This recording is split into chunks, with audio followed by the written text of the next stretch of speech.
and welcome on another amazing safari live experience here in the middle of the African bush, where we get up to all kinds of crazy, wonderful and unexpected things.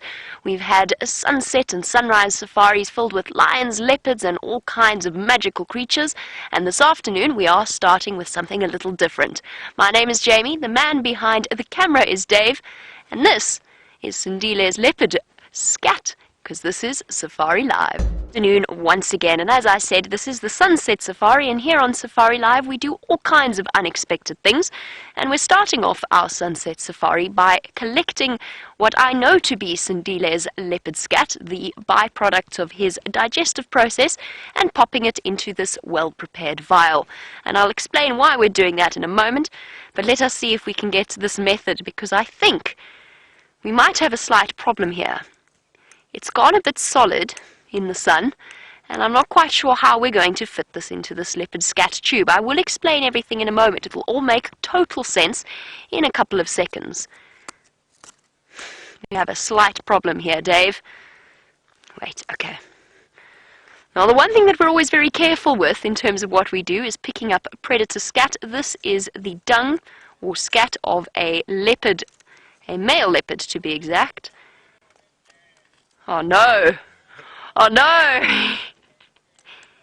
It's all gone wrong! Okay, I don't really want to touch it, so let's see if we can... No, not so much. Would you like to look at a leopard track while I attempt to break open the leopard scat, or shall we just carry on with this painful experience? That is a leopard track over there, and I'm going to explain some things, a little bit about how it works. So we are here live on Djuma, Arathusa and Cheetah Plains Game Reserves in the Sabi Sand in the Greater Kruger National Park area of South Africa.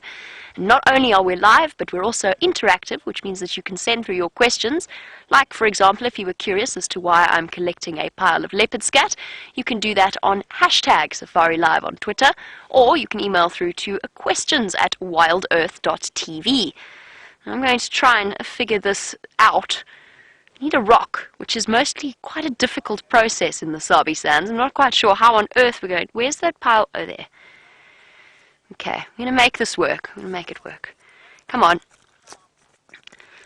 It's got like cement. Oh no, I nearly touched it. Aha! I've hit upon a better method. There we go. Much better. My homemade chopsticks, which are very, very ineffective. And hey, we have liftoff. A perfectly preserved leopard scat in a... Oh, it smells. Oof. I'm so sorry I opened that up. Oof. So here we have it. A vial full of leopard scat, and for a very, very valuable reason. So what we do is we hand this over to a fantastic organization called Panthera, who's using it to do DNA tests into the different leopards of the area. And that means anything from, well, especially focused on the paternity of the different leopards, because of course that is always something a little bit uncertain, and then also just general genetic studies and interesting facts that we could find out about the leopard. Now, we have collected Sindile's scats before, but we've been very specially asked to go and get this particular pile, hence my determination to break it apart and fit it into the vial. Now, Dave doesn't have a pen on him. I have come highly prepared, and I don't have a pen on me either. But I doubt I'm going to forget which particular leopard I took this from. And let me put that down for one moment. I did tell a story recently of how I accidentally forgot about one of the vials, or somebody forgot about one of the vials, and Brent and myself found it in our sock box not too long ago. But there we have it. Sample collected. The only thing I will need to do quickly is mark the GPS point. Let me move my head. So what I'm going to do when I actually have a pen is write down who collected it, so the collector, the date at which it was collected, and now I just need to mark the GPS coordinates so that we know. And there we have it. Leopard DNA on tap, or at least in vial.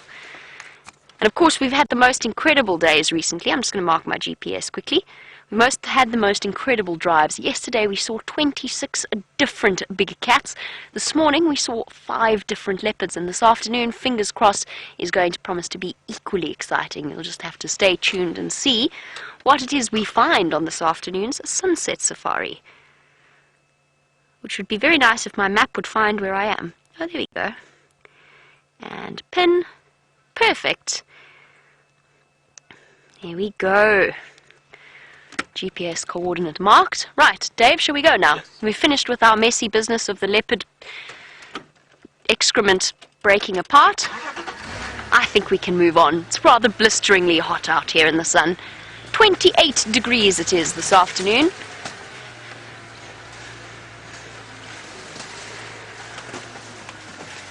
Okie dokie, let's try not to drive over it, although that ship has already sailed for some hapless person who came driving around and drove over that. And off we go back to where we were this morning. So this morning we had Karula and her 2 lovely cubs with an impala kill. I'll wait till you see it. If you've missed it, or if you've missed the screenshots, I have to tell you that it's probably one of Karula's most impressive feats of strength that I've seen to date. Our female leopard managed to pull an entire impala about 10 meters straight up into a straight tree without any branches that she could grab onto. It must weigh the same amount as she does. Oh goodness, this could be quite interesting, Dave. Hold on tight. Watch heads, everybody. This is quite the drop we've got here. Here we go. Perfect. And off we go. So Dave and myself are going to head across to Karula. I know that James's plan was to follow up on Tingana and Shadow, who were mating not more than 300 yards from where Karula was. Let's go and find out how his search for them is going.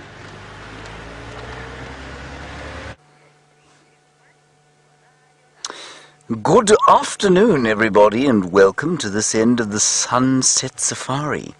You'll be very pleased to know that our search has been extremely fruitful. Now, where we're sitting here, it wasn't particularly difficult, I have to tell you, because Herbert came in here first and found them. But just beyond here, you will see the spots of 2 leopards, as found or spotted the second time round by Gendre, who is on camera today. Hello, Gendre. Hello, James. Yes, and say hello to everybody. Hello, everybody. Wonderful to have you with us. Now, this is rather a joy because there are leopards everywhere you look. 3 of them, just as Jamie says, 300 meters to the west of where we are, east of where we are now. And we are going to spend some time with Shadow and Tingana and try and work out the psychology behind what is going on with young Shadow. Let's go and have a look. Please do talk to us. We love to hear from you. Hashtag Safari Live, questions at wildearth.tv. I didn't see these leopards. Gendre managed to spot them first. This is a wonderful scene, mainly because it is so wonderfully exemplifies what happens when leopards are mating. You have a situation where the male is absolutely exhausted, and the female, I'm going to just talk quite quietly now as she watches us move in here, the female in a state of abject frustration, and she's growling at him. Look. Afternoon stations, are there any stations? Isn't this amazing, everyone?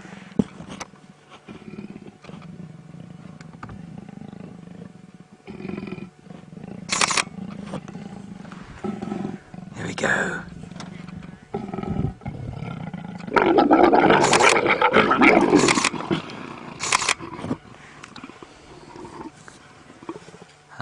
You know, we see that so often, or we see it relatively often, and it is the most amazing thing every single time.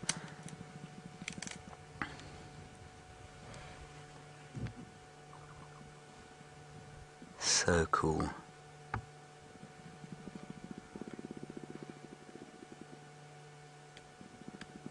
And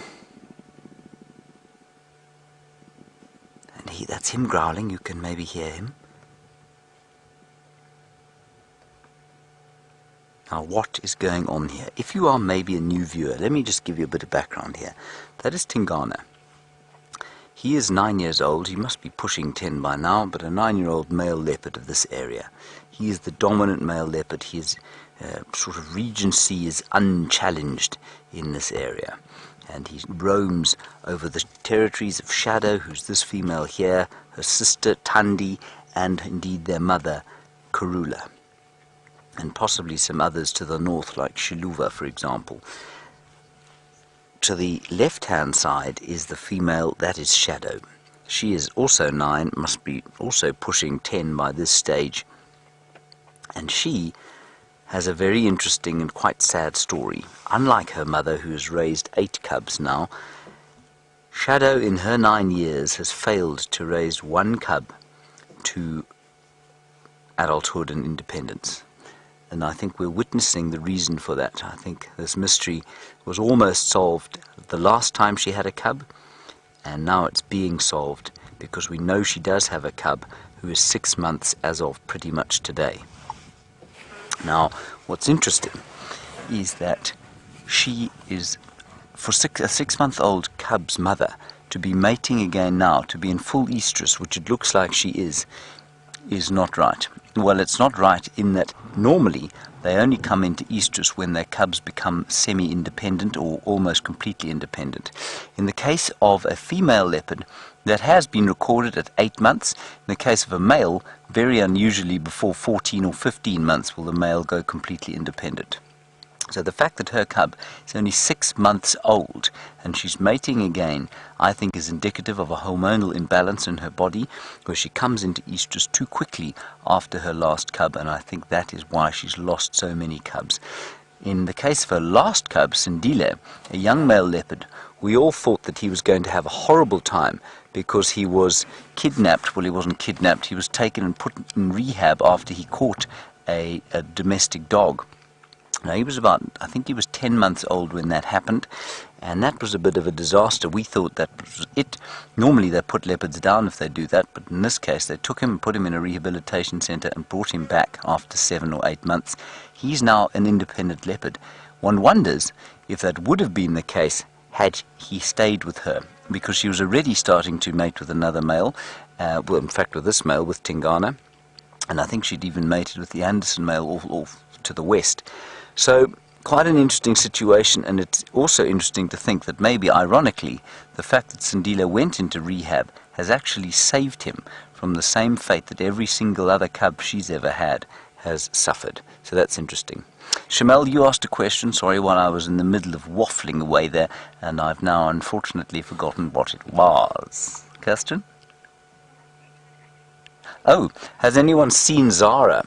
And Zara, of course, is the cub, unofficial name that I gave her. No, not since, I think she was seen on her own the first time these two were seen mating, which was about, 2 weeks ago? I think it was about 2 weeks ago that they were first seen mating. So no one has seen Zara since then, as far as I know.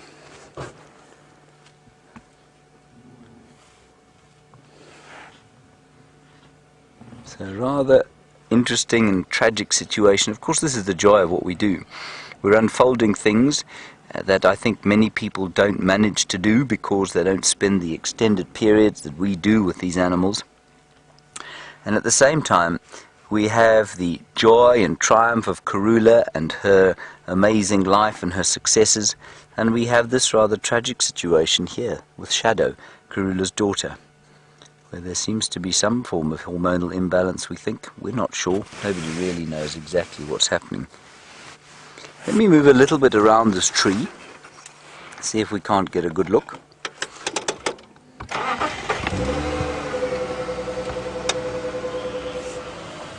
Oh, and RJ, you say, is that attack normal after mating? It's absolutely normal, and it happens for a rather slightly awkward reason, RJ.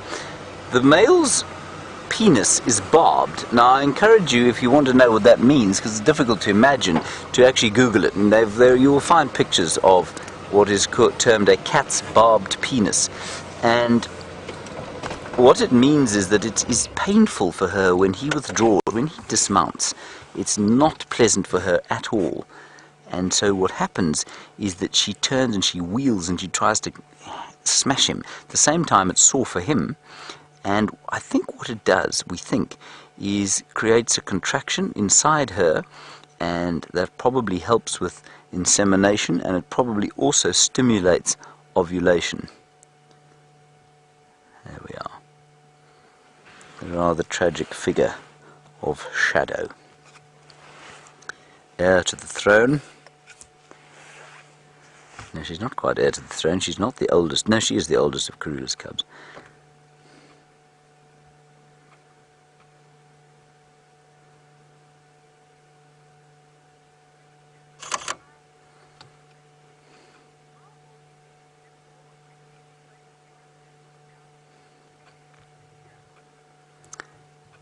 Hello, Smiley in England. You want to know when leopards become sexually mature. Smiley, leopards become sexually mature normally at about 2.5 years. But, you know, normally they don't mate. If they're males, they won't mate until they are probably 5, maybe 4 if they're lucky. But in the case of the females, they can mate from about 2.5 years old. And sorry, I have forgotten the second part of your question. My mind is nowhere today. What was the second part there, Kirsty? Sorry about that. Oh, how long do they live for? Right. So the record male age is 14 years, or 15 years. That was the Campan male from Londolozi, just down the road. And the record female, unconfirmed in this area, is 18 years, but confirmed from just across the river at about 17 years.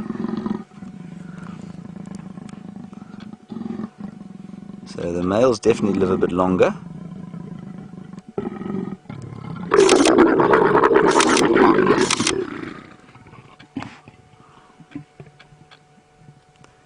Rather a terrifying sight, that, isn't it?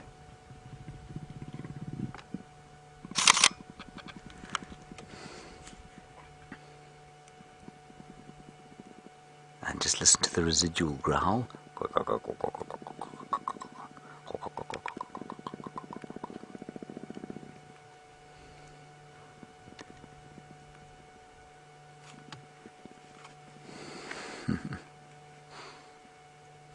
And now you'll go to sleep again. Now this, if you haven't seen mating leopards before, everybody, is normal. This particular situation where the female will basically initiate just about all mating. It can go on for as much as 5 days. They can mate apparently sort of at least, I don't know, I mean per hour they can probably mate at least 12 times an hour, sometimes a little bit more than that. And so you can work out how many times during the course of an estrus cycle they might mate, but it's a lot.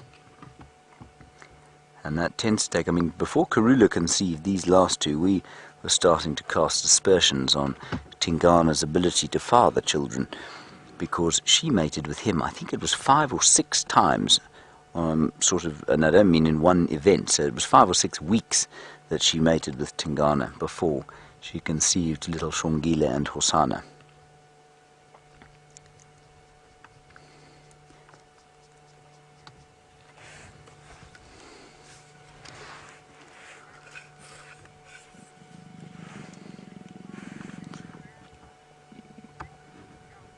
Hello Fitzdog, you say, is it possible that Shadow's hormonal imbalance could be due to inbreeding if Shadow is both father, at least Tingana is both father and grandfather? I don't know enough about the genetics to say yes or no, Fitzdog, but I do know that that's not the case here, of course, because Tingana is not Shadow's father. Tingana is the same age as Shadow. He's indirectly by marriage her uncle as well, I suppose, because he has fathered her nephews and nieces.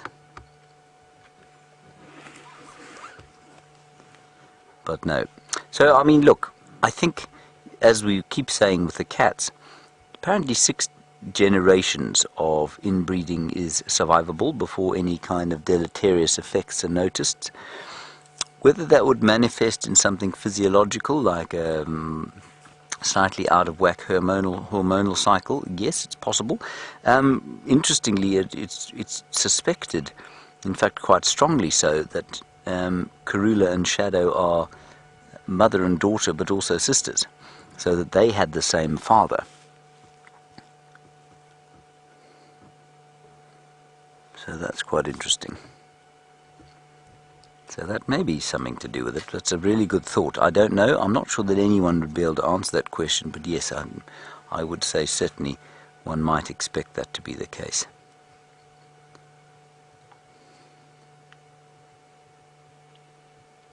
It's quite nice this too, because you can see the difference between the sizes there. So what I'm going to ask Jandre to do is Jandre, if you can keep it at the same zoom. So if you know what I mean, so if you zoom into whatever frame you want on the male, and then just pan straight across to the female, because they're parallel with each other, and you'll see the difference in the size. So there's the male's head filling what should we say, Jandre, about, yeah, let's fill it up as much as possible. What have we got there? About almost a full frame. Now if we just pan straight across to the female, because she's about the same distance from us,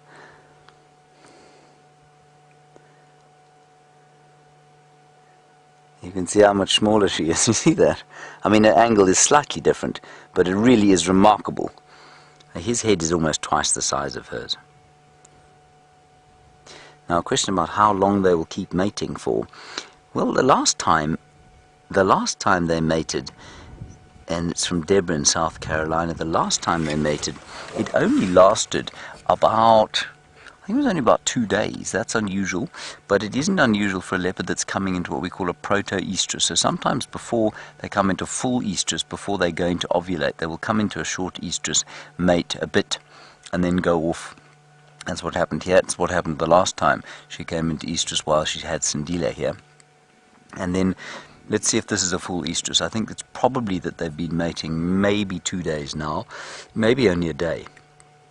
Let's see how long this lasts. But Deborah, it can last for 5 days. If it's a full-blown estrus, it'll go often for 5 days, after which the male can almost be seen running away. Now, 300 meters east of here, we have the mother and sister of Shadow, and indeed the consort of the great Tingana, the queen of Djuma herself, with Jamie, Karula. It seems as though all of our leopards are seriously concentrated in one place at the moment. Just have a look at that incredibly impressive feat. Look at that tree that Karula managed to hoist that impala kill up into. Absolutely mind-boggling. I'm seriously impressed with the beautiful Queen of Djuma, who is currently taking a very well-deserved break in the shade, panting with a belly full of impala and just enjoying a little bit of time off. As for her little spotted offspring, well, I have no idea where they are. I know they're here somewhere. I'm keeping my voice down just in case we're close to them, but I don't think that we are. I think they've just moved off somewhere into the shade, quite possibly to the relief of Mom, enjoying some cub-free time all to herself. It's a me time, which I think all mothers can attest as being something essential to one's survival as a mother, especially when you're a single mother of 2 boisterous, as of today, 7-month-old leopard cubs. It's the first time that I've seen them in, I think, probably over a month, and I'm absolutely astounded at how much they've grown, and at the same time, very impressed with Karula's mothering skills, as she continues to prove why she has earned the reputation of the Queen of Djuma. At 12 years old, she's had a seriously impressive run of things. Several successful litters that have been raised to adulthood, including Shadow, who is, of course, with James not far from us as we speak, consorting with Tingana, the leopard Don Juan of the area. And she is absolutely passed out, fast asleep. Just the twitch of her ears and her panting breathing gave her away. You can see the flies fluttering around and her paws resting carefully and neatly. And welcome to Roger on the Sunset Safari. You wanted to know how close this impala kill is to the Arathusa Dam. Give me a second, Roger. I need to do some rough calculations in my head. The answer is quite far, to give you a very basic answer. The more specific answer is probably in a straight line, about maybe 4.5, 5 kilometers. Those of you who want to convert into miles, that's not my strong point for some reason. Miles seem to escape me. I'm fine with Fahrenheit, feet, and weight, but miles is a little bit more tricky. The answer is relatively far. The nearest water from here is probably the Djuma Dam. You might even get a chance to see Karula going across for a drink at some point. The question, of course, is how does Karula feel about the fact that 300 meters away from her is her daughter Shadow mating with Tingana? She must know, she absolutely will know, that they are there. As you may have noticed with James, it's not a quiet or subtle thing, a mating of two leopards. So she must be aware of their presence, and I wonder if she doesn't feel a little bit concerned. Well, she certainly doesn't look concerned. But if I were her, I'd be a bit concerned about the prospect of Tingana coming through and enjoying a little bit of a snack to keep up his energy, so to speak. He's not a threat to her cubs. They've been seen sharing kills before. And as the potential father, we won't know, of course, until the DNA comes through, but as the potential father, he's definitely not going to in any way be vicious or unpleasant towards those little cubs, although because he's mating, it sometimes makes male cats a little bit more unpredictable in terms of their responses. How's it, Orbs? Sorry, just saying hello to one of the other vehicles that has decided to come in.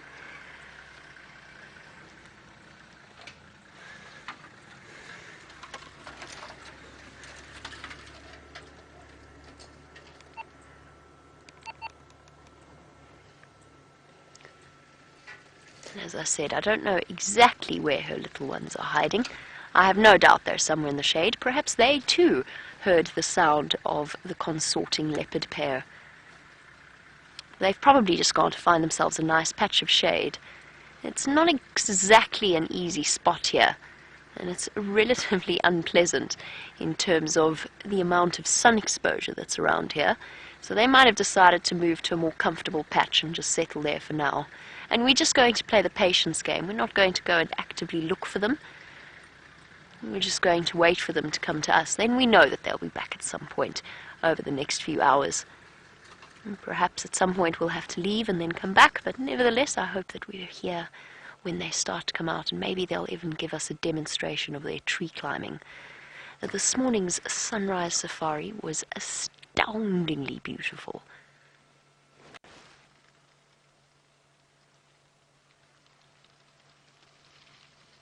Look at that. There's a whirlwind of leaves. I don't know if you can get that, Dave. It's a dust devil, so a little sort of tornado. I'm completely distracted by all of the leaves that are flying about in the air. It's awesome. Well done, Dave. I thought it was a cub sneaking up on me, but it's just the leaves. Oh, and I think Karula heard it too. Head up, ever so briefly. Oh, and back down again.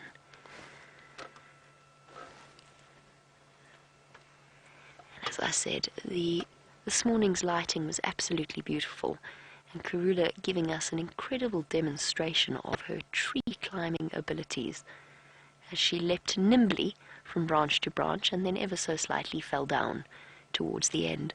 She saved it, though, with the true grace of a leopard, and didn't even look mildly embarrassed, which is fair enough. It was an impressive tree climbing feat. It remains to be seen how her youngsters are going to cope with trying to get up there and feed. I have a sneaking suspicion that they might make her life a little bit more difficult. She knows exactly, with her 12 years' experience and her strong jaws and muscles, how to keep an impala kill up in a tree. Her little ones are, well, let's just say they don't have quite the same level of technique just yet.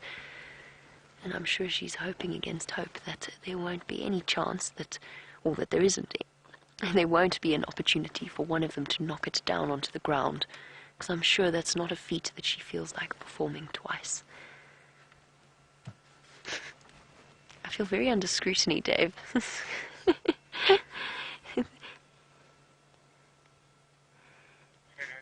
There's several of the guests that have just arrived, and they seem to be most curious as to what it is we're doing here. Anyway, back to Karula. Deborah, you're saying that she looks a little bit thin, or is it just because she's lying flat on the ground?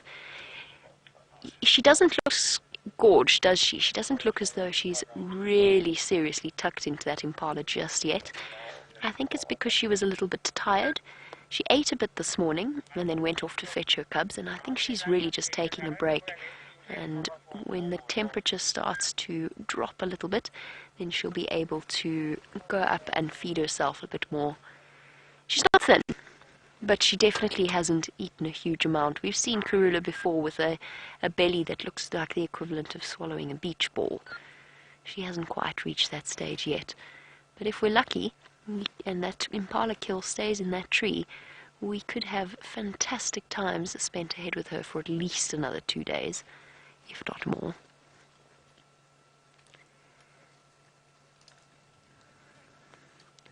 It is a beautiful setting. I wonder where those little cubs are hiding.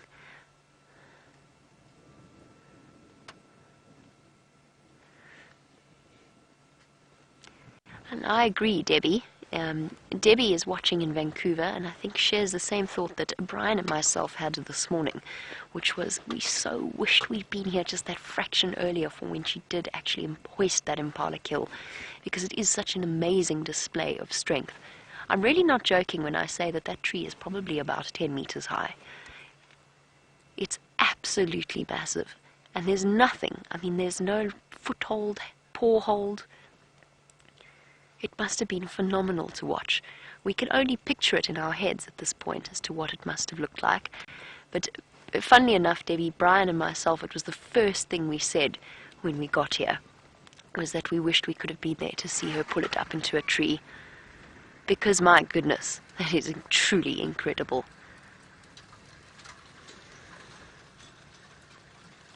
Hopefully she doesn't have to do it again, but you never know.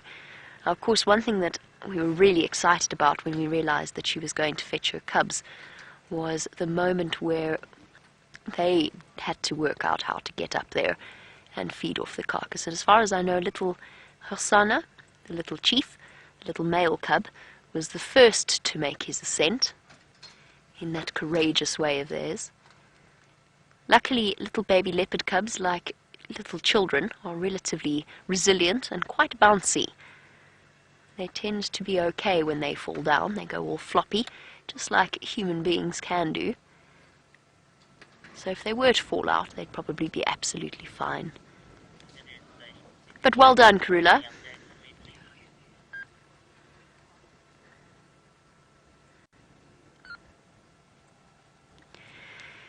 And Joanne has asked a lovely question, because of course we've spoken about how impressed we are with Karula's skill as a mother. And the question further is, well, why are we so impressed with that? And that's because we have such an enormously high mortality rate. And Joanne wants to know what the difference is between the mortality rate of leopards, lions, and cheetah. It's a difficult one to answer because the circumstances dictate what the sort of... Sorry guys, I'm just listening to the Game Drive channel. It's dictated by the situation, the circumstances, and the area that you're in. But leopards have a roughly 70% mortality rate before they are a year old. But that's not the case, necessarily, because as we know, Karula has beaten those odds time and time again, as Shadow has done the reverse of that particular way of raising cubs. Lions have a slightly lower mortality rate, but if there's a takeover or coalition takeover happening, then they have a 100% mortality rate, because the males seek out and kill the cubs, or almost, probably about a 90% mortality rate. Sometimes they manage to get away. Cheetah, it's very, very high, but again it depends upon the amount of prey available. As you know, they are probably the least successful of the big cats, but it also depends on your lion density, because the higher your lion density, the higher the mortality rate for cheetah's cub loss, or cheetah cubs.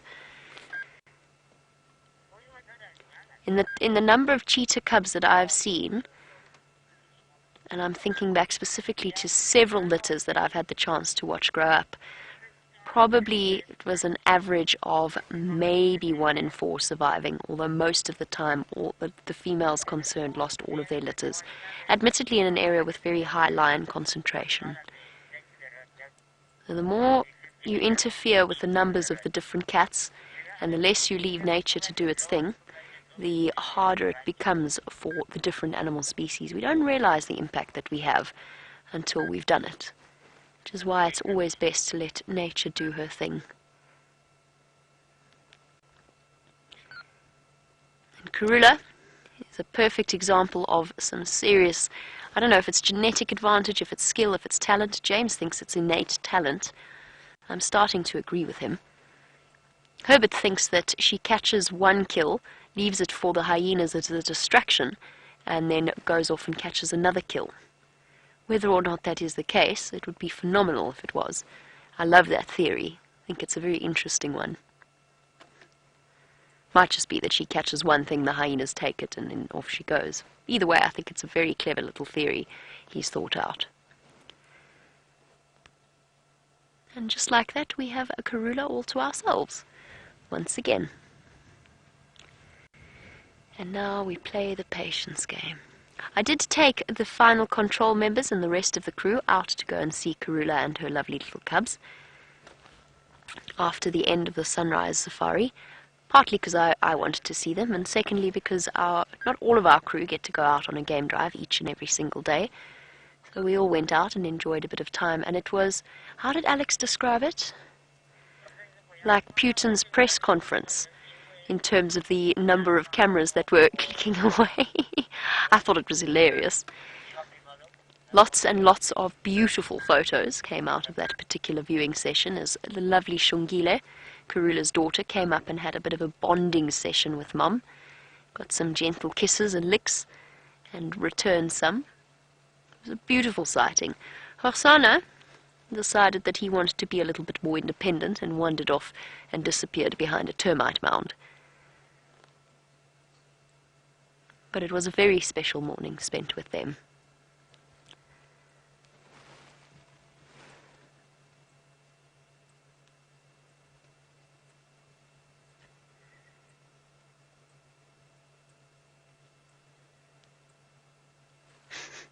A little bit of a stretch, shifting around her back legs.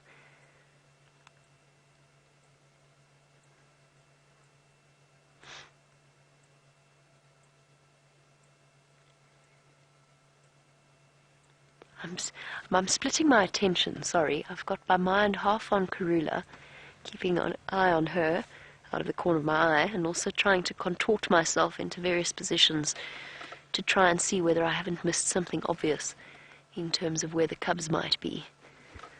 They can sometimes be so incredibly hidden, especially when they're flat like this. And since they're half the size of Karula, they're twice as difficult to find. That's still a little bit too warm. We'll settle here and just wait for them to come to us. Dave, you haven't spotted them, have you? I feel you're not keeping that secret from all of us. And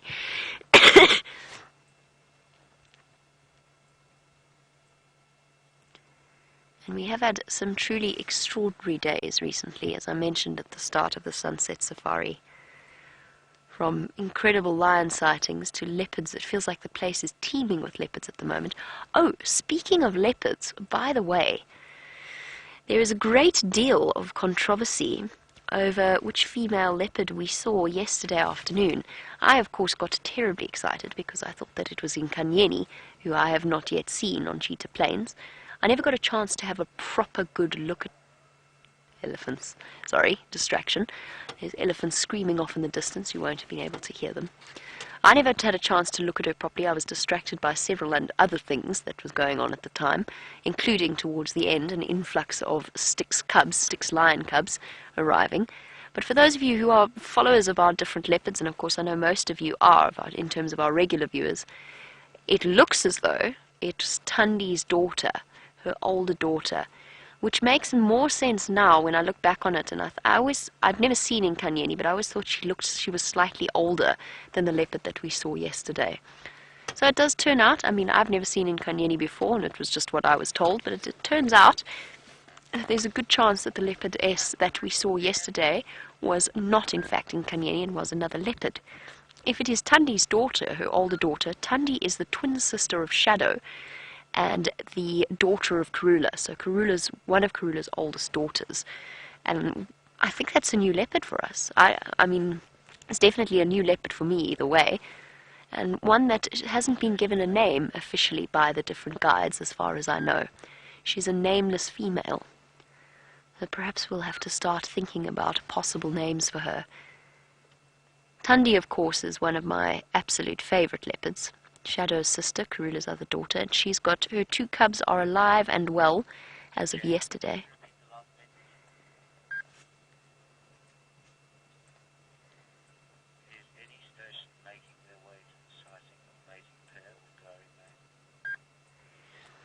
And while Karula snoozes her way to save up her strength for the steep climb to her dinner, let's go across to 2 other snoozing leopards who are saving their strength for something else.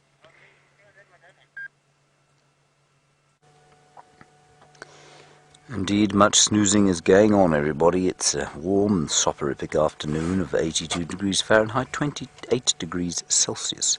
It's very pleasant sitting in the sun. It doesn't feel too hot at all. Now, they have mated once more, everyone, and then they went back to sleep. It wasn't really a full-blown mating, I wouldn't say, but they have done it once more, and I think it will continue. Well, let's see. It'll be interesting to know whether this continues for the full sort of estrus cycle of about 5 days or so, or if, like last time, it's a sort of anestrus, or false estrus, where she kind of comes into estrus for 2 or 3 days and then the mating stops. I quite like the way they're lying there, because their tails are just sort of touching each other, sort of in I don't know, it's quite loving, I feel. They lay apart from each other initially, but I quite like the fact that they are sort of touching romantically. Isn't that nice, Rondre? Yes. Does it warm the cockles of your heart? Yes, light a candle, yes. Very good idea.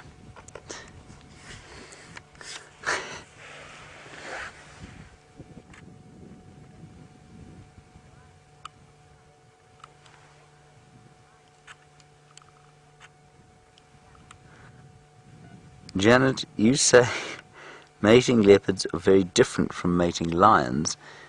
I would agree with you, Janet. And you say it just seems that the female leopards are much more aggressive.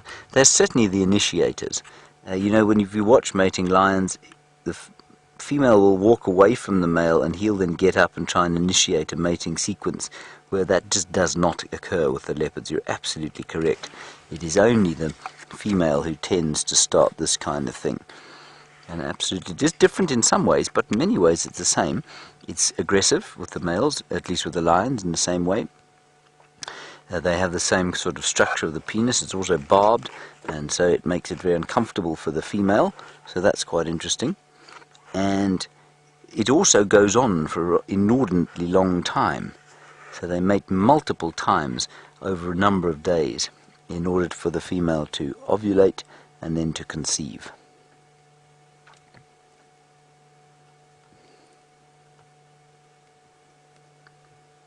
But at the moment, the only thing indicating that Tingana is indeed alive is when a fly lands on his ear and he flicks it off. And now not even that anymore, he's far too exhausted.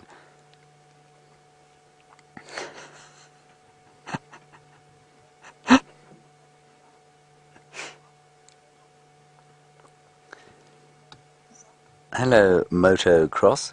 You want to know how often it is they have to mate? Have to eat while they're mating. I don't. It depends. You know how long before they mated that they had to eat. Are you all right, Jean-Andre? Jean-Andre looks like he's about to die of a consumptive fit.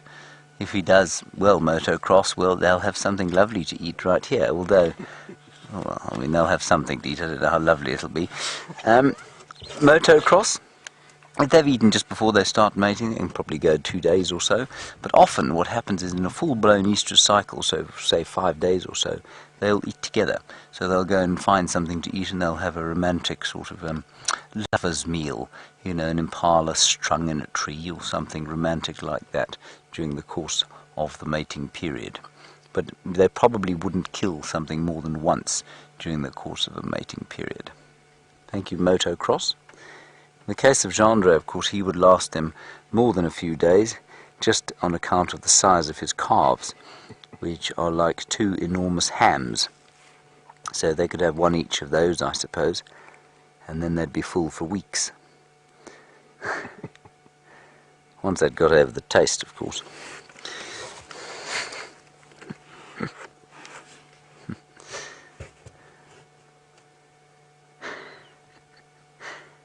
Yes, not a lot going on here, is there, Gendre?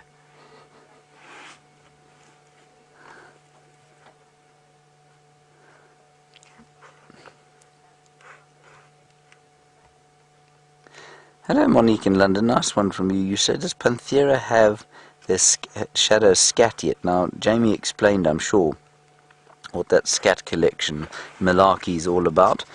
And you want to know, have they got her scat? And could they tell from that if there was some kind of hormonal imbalance? I don't think so, Monique. They do have her scat, definitely. I think I gave it to her. Gave it to them. In fact, Gendre and I collected it, if I'm not mistaken, on the Gari, at least on the Triple M road, about a year ago, probably. So yes, they have got her scat, but it's for DNA analysis, and I don't think, you know, they don't know what the genes actually mean. They don't know about the genome of leopards any more than they know exactly what genes cause diseases or hormonal imbalances in humans. There'll be some that they can tell about, but I think as far as leopards go, no, I don't think they'd be able to tell that. I imagine, yes, like you say, they would have to use blood. Absolutely. We don't have any results from that stuff, and I don't know, I mean, I'm not sure why it's taking so long, or if we will ever get results from it. The scientists all over the world tend to be quite jealous of their data. Right, while these two sleep, maybe we should go to another sleeping cat. And if these guys bother to get up again, well, then you'll come straight back here. Ooh, hang on a second. 1 second.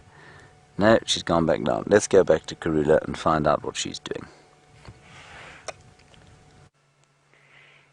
And as you can see, much has changed here. We seem to be surrounded by sleeping cats over the last few days, but we are definitely not in the position to do any complaining.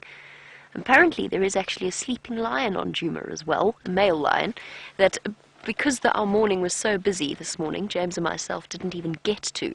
So at some point one of us will probably pop past there and go and have a look at him before returning. I don't know, we're so spoiled for choice. I said this yesterday, I feel that way today as well. We're so spoiled for choice with our different cat sightings. But the sleepy cats are here, which definitely means summer is well on its way. And Karula, for one, couldn't have been happier about it. You're giving us a gentle rollover. Now she's presenting us with a different view of her long, slender, yellow back. Hey girl, we can't even see your face now.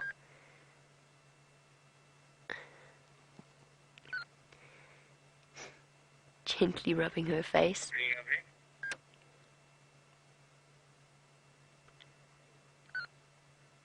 I was going to tell you something and it's completely gone out of my head. Goodness. It'll come back to me at some point, I promise. I cannot remember what it was I was going to tell you. It can't have been frightfully important. Well, while we wait for Karula or for the temperatures to drop and for Karula to jump up into the marula tree, Cheryl, you wanted to know if the cubs have had a chance to feed. Now, apparently this morning I was with Tingana and Shadow, so I got distracted a little bit by what was going on with them. But it sounds as though Hosanna, the little boy, made his way up and had a bit of a nibble at the impala carcass. Not much has been eaten, just a little bit of the backside and then some of the organs, and apparently one leg that at some point was detached from the rest of the animal and fell down to the ground, whereupon Shungile seized upon it and gave it, or seized upon whatever scraps were dropped, and nibbled a little bit on that as well. They certainly looked well fed when I saw them this morning when we came back at the end of the sunrise safari. They're not hungry at the moment, obviously. It's far too much effort to get all the way up into that tree. Now, here's a point that I've noticed about this particular marula tree. Whilst it is beautifully high and well out of the reach of anything like a hyena, unless it was a sort of 30-foot tall hyena, which would be utterly terrifying all on its own, typically leopards tend to choose slightly more foliated leaves or trees to stash their kills in. So something like a jackalberry or an apple leaf usually serves their purpose slightly better, or a marula tree in summer, but less so in spring before it's got its leaves.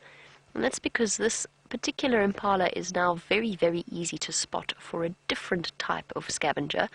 Oh, hold on. Do we have... No, just shifting. Just shifting quite a full belly around, I think. Trying to make herself more comfortable. It's not exactly the shadiest spot in the world. But yes, sorry. Typically, a leopard will, like Karula, especially with her experience, will choose a tree with more cover so that the birds don't find it quickly. Things like battaliers and tawny eagles, even a vulture, because it's so open, will be keen-eyed enough to spot this particular kill and could potentially dislodge it if it were to try and descend and feed upon it. That's one of the big reasons why leopards try and hide their kills in slightly leafier trees, which is... Oh, that was such a half-hearted yawn, big girl. One more? Shame she's too hot.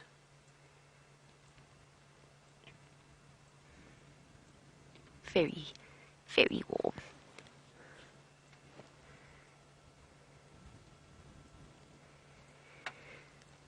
And there you go for Fox Hat. Lovely to have you on our sunset safari.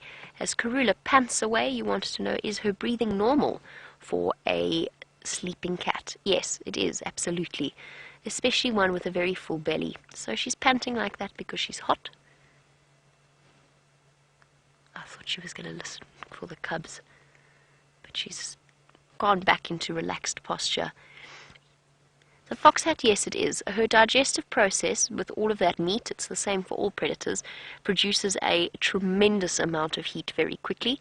And if you combine that with the fact that we're in the sort of mid-80s Fahrenheit this afternoon, she's panting to cool down. She can't sweat like human beings can sweat, so she has to lose heat a different way, and that's the way that she's going about it. So you'll always, always see our big cats panting, even on coolish days when they've had a big meal. Now, just for that briefest second, her body language changed, and you can read so much in the expressions and the body postures of these animals. And you can immediately see when she's relaxed and when she's listening. There, she's relaxed. There, she's half listening. And it's all in the ear twitch and the sort of position of the head and the whole posture that gives it away.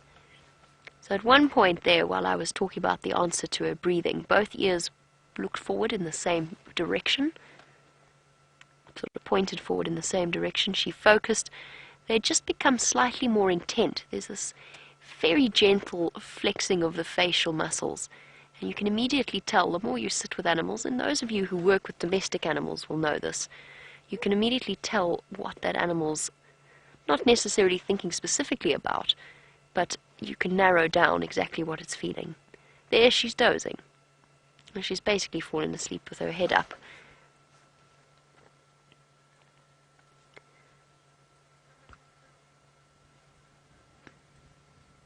And definitely not yet contemplating the serious climb that's ahead of her. There we go. Lovely yawn.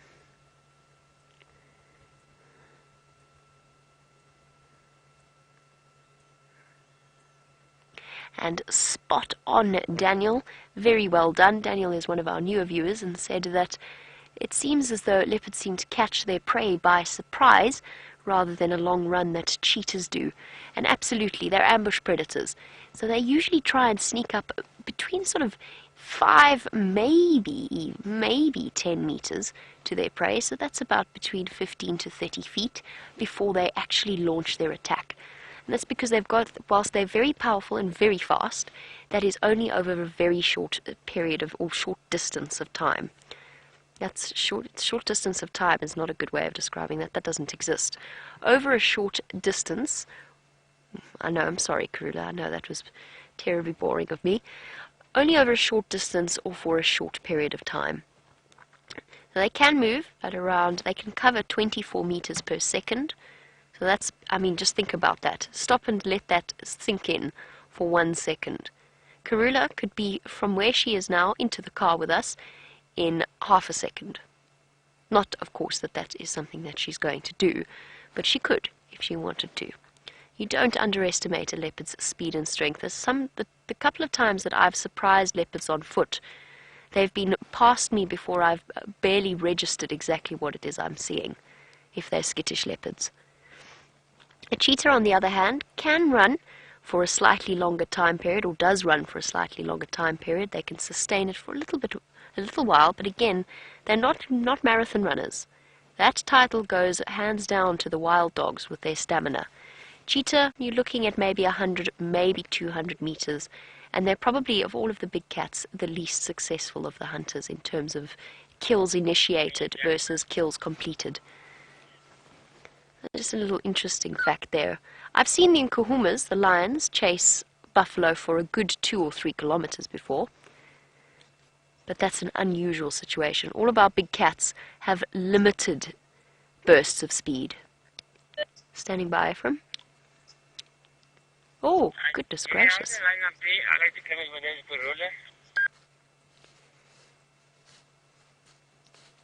A royal toilet break.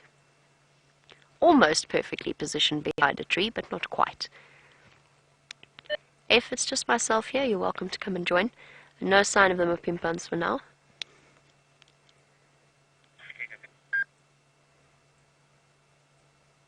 Now, we've been speaking a lot about DNA. Oh, she's calling. Interesting.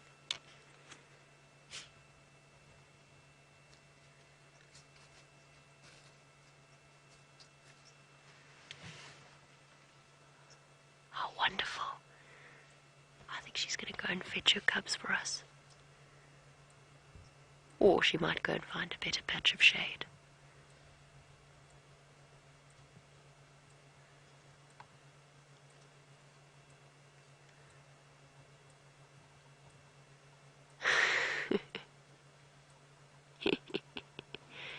Yep, better patch of shade will do. Just wait for 1 second before I reposition. I just want to see if she is calling. I'm just listening carefully.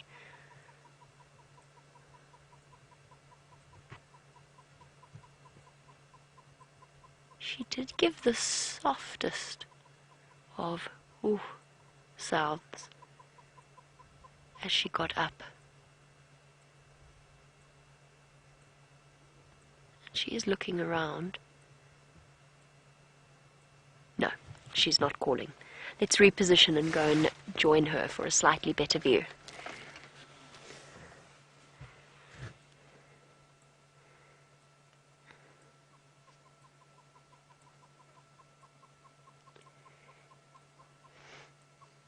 And Yorkie Paws in Arizona. At first I thought your name was Gorky Paws, and I do apologize for that. I nearly made a terrible blunder.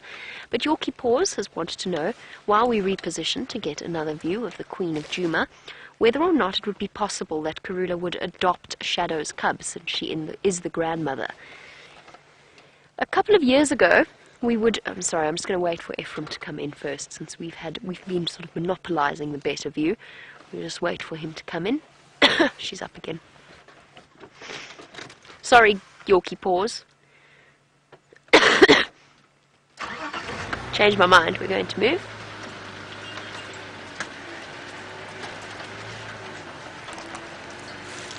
Yorkie Paws, I promise I'll get back to your question in 1 second. Not 1 second, that's an exaggeration. I'll get back to your question in a couple of seconds. Because it's a really nice question and it has a really interesting answer.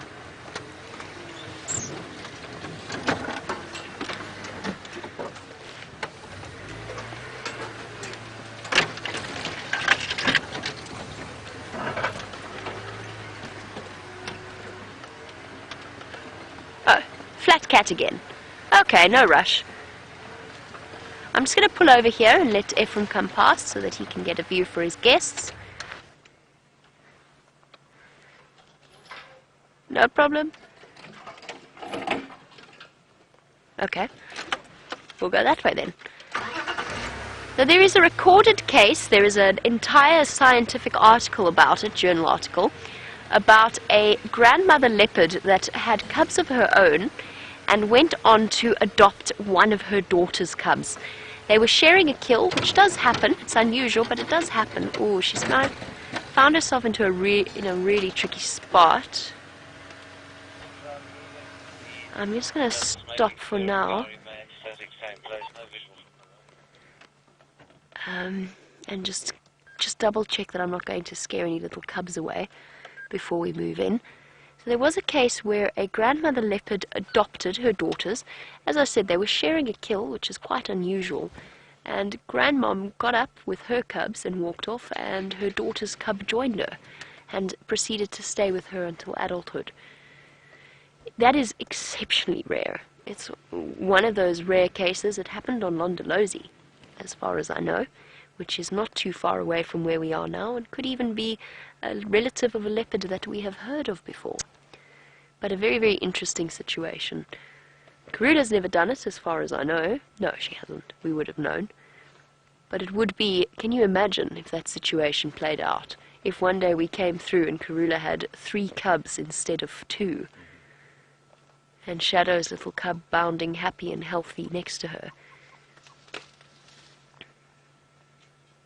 It would be lovely if life worked like that.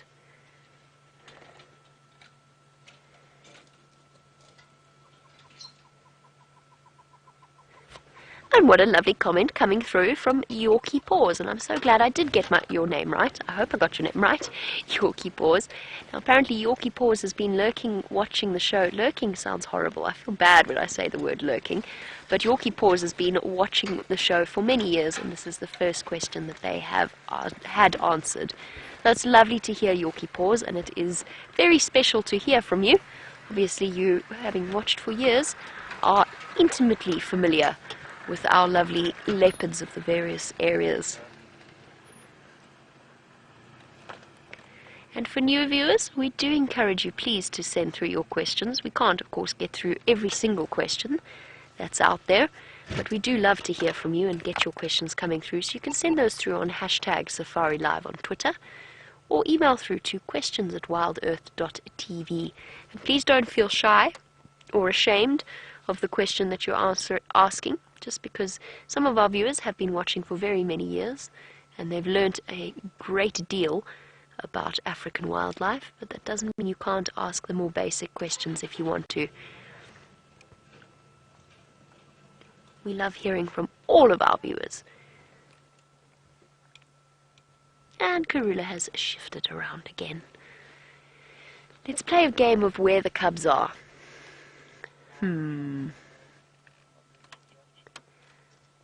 I'm going to guess and say they're hidden somewhere around that termite mound. That's my guess. What do you think, Dave? Do you think they're somewhere there? I think it's possible. I think they're somewhere around here. So while we try and play Spot the Cub, quite literally, let's go across to James, who has left his spotted cats, and let's find out what his plans are for the rest of the afternoon. What we've got going on here, everybody, is quite an interesting situation. We've left the mating pair. That's a battalier and a tawny eagle, and they're not far. We're still only about maybe only 150 meters or so from where Karula is with her kill, and I'm pretty sure that that's what these guys are looking at. Basileer and tawny eagle, always a good indication of a kill. But what is interesting is that I think if we looked hard enough from where we're sitting to the left-hand side of your picture, we could probably see where the kill is. But for these birds it's really easy. And what happens is, you see these birds in a tree and you come and you look in the immediate vicinity, don't see anything, and then give up, when it actually could be quite far away. I think they're probably 100 meters or so, 330 feet from where we are now. Isn't that nice? It's a tawny eagle.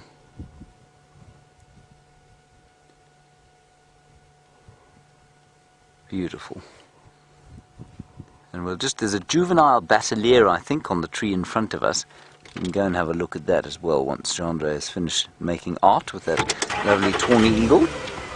Very nice. Well, I was talking to the bird more than I was to you. But yes, I mean, you did an okay job. Well done. In fact, there's another tawny eagle here, everybody. There was a juvenile basileer flying around, but it's gone. And let's just have a look at this tawny eagle. There is a little bit of traffic on the road, so we'll have to get off the road.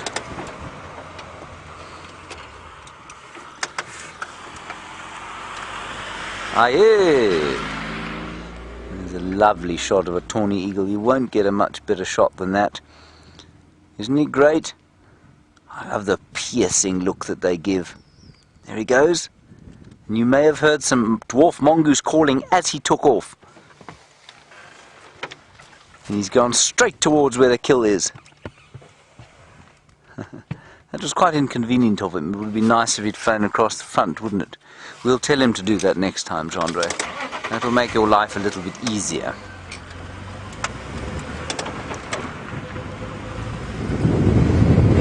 Righty, on we go. Now, we've got a couple of things we could do. I will probably do all of them. We're going to first of all go past where there was a male lion on Twin Dams Road. I've no doubt if he's still there, he'll be so fast asleep that we might fall asleep watching him. It'll be so boring. And then I think we'll pop past the other pride and see if the Nkuhumas are around and what their cubs are doing. The Nkuhuma cubs are great entertainment, so we'll see what they're doing. In the meantime, perhaps on the way, we'll find some elephants, and that would also be very nice. It's been quite hot. But I mean, I must say, it doesn't feel hot. We were set in the sun there with those leopards. I didn't feel too sweaty. Did you feel sweaty, Jean-Andre? No. No. Jean-Andre? No, never mind. Hello, Andy in Kentucky. You want to know when the rainy season is expected? It's very difficult to say, but it's any time sort of from the middle of this month to the end of November, and the later it gets, obviously, the more likely the rain is to come. Last year we had 20 millimeters, which is about an inch. Thank you, Jean-Andre. Steenbok, everybody. We had about an inch in the middle of September, so that was quite nice. There's a little Steenbokkie. And then we didn't have much. We only had about 10 times that during the course of the year, which is very little indeed, and we had a long, long gap between the two. But normally you'd expect it to be the first rain sort of in November, first big rains. But La Niña, which is the weather system that is brewing in the Southern Ocean, I think it brews there. Where does it brew, Jean-Andre? Do you know where La Niña brews? I do not. I think it's in the Southern Ocean. It might not be. It might be in the Indian Ocean. Anyway, it's going to blow a lot of very rainy weather this way, so we are told. Of course, betting on the weather is a little bit like betting on the stock market, which in turn is a little like betting on the roulette table, despite what many stockbrokers would like to tell you. Now, there's something quite interesting here. Jean-Andre? I see that there's a new lodge in town. Jackie's Sabi House. Well, I wonder who Jackie is when she's not at home. What a nice logo, isn't it, Jean-Andre? Very, very pretty. I wonder where it is. Established in 2016. Ah, that's what it says. Good. You've obviously got to have exceptionally good eyes to be able to see where Jackie's Salby camp is.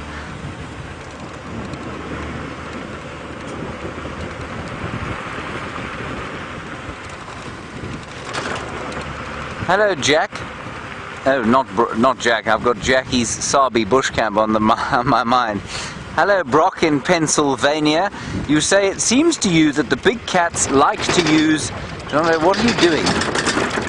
Sorry, he's shaking about a bit, Jean-Andre. Yes, there we go. It's much better. Brock, you say very accurately that the big cats tend to use the roads and the game paths as sort of roadways and pathways. And the elephants don't seem to use the roads. They're always in the bush. Brock, they do use the roads. Not as much, but they don't use them as much because they don't use them for transport. When an elephant is moving, normally it's moving into food and it's going to eat food, or it's moving to water. And the roads are very seldom the shortest way to water. The roads are often used by the cats because they're quite often territorial boundaries, because they're convenient territorial boundaries, and it's also easier for them to walk along. If you're an elephant, it doesn't really make a huge difference. There's one very noticeable exception, and that is the cheetah. Cheetah very seldom walk along roads. They will often cross them, and then they'll walk in the fringing bush on the side. They don't want to be seen by anything else. It's quite interesting when we see them at cheetah plains fairly regularly. They're normally moving parallel with the road as opposed to on it, and like you've correctly seen, lions and leopards much more likely to be actually on the road.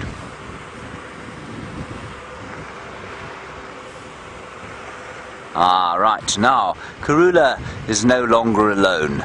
Let's go and have a look. Karula's no longer alone for two reasons. One, the cub is there. One, Tingana's just arrived. Yeah, standing by. Okay. Let's reposition. Little cub is there.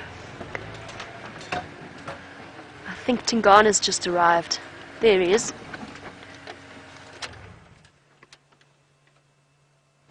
Having a solid sniff around. Okay. Let's go around, let's reposition. I'm going to move out of the space between Karula and her cubs. He's phlegm grimacing for us.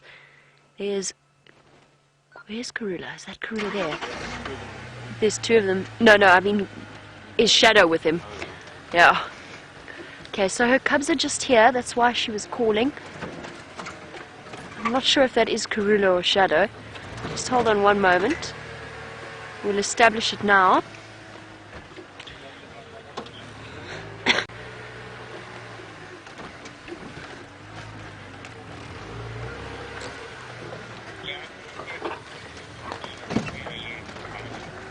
This is exactly what I was expecting. I just didn't expect it to happen so soon.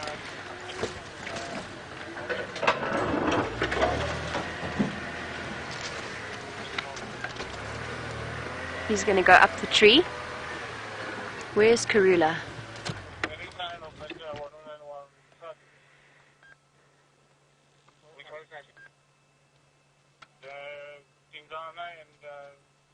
She's calling for her cubs. Tingana's there, Karula's to the right, and she's chuffing for her babies, making sure that they're safe. Where is Shadow? Is she here? There's Shadow. There she is. Oh, sorry, Tingana's gone up the tree.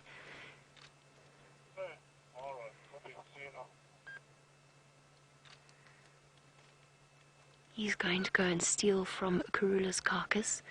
Has Karula realized that Shadow is on her way? This is awesome. This is what we were waiting for. Up goes Tingana into the tree. A difficult spot for a leopard that weighs as much as he does. And I barely know which way to look. Karula was chuffing for her cubs a moment ago, but I don't think she's realized that Shadow is behind Tingana, slowly making her way forward. Tingana balancing precariously on a tree that was not built for a leopard of his size and stature. It's all fine and well being dainty Karula or her little cubs. And just like that, Yeah, I see her. Thanks, Ephraim. Here comes Shadow here. And just like that, Karula has potentially lost the best access to her hard-won meal. Shadow's just going to pop through this gap here. This is incredible. Where is she now? She's just coming. I can see her, but Dave can't. I don't want to reposition just yet. I want to see how this situation plays out. Let's go back towards... Oh, here she comes. Sorry, Dave. There she goes. Has Karula realized? There's Shadow slinking around the back, making her way towards the kill. I don't know where the cubs are. We saw one of them earlier, and we saw Karula chuffing to them. But did she chuff a warning? Now, before we get too nervous or too overexcited, just bear in mind that Shadow is Karula's daughter. We spoke about sharing kills before, so there's not a major threat to Karula or her cubs in this scenario. It's just a fascinating situation. Here's Shadow looking slightly with her nose out of joint.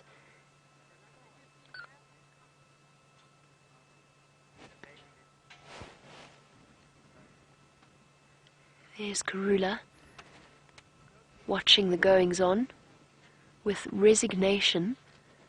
And then Tingana has planted himself up in the tree and is tucking into Karula's dinner.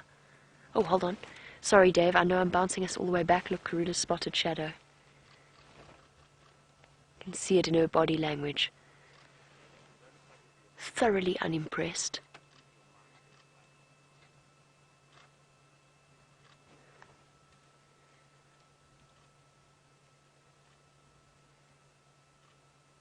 We've seen these two wonderful ladies have disagreements before. Look at Karula. Look how puffed up she is.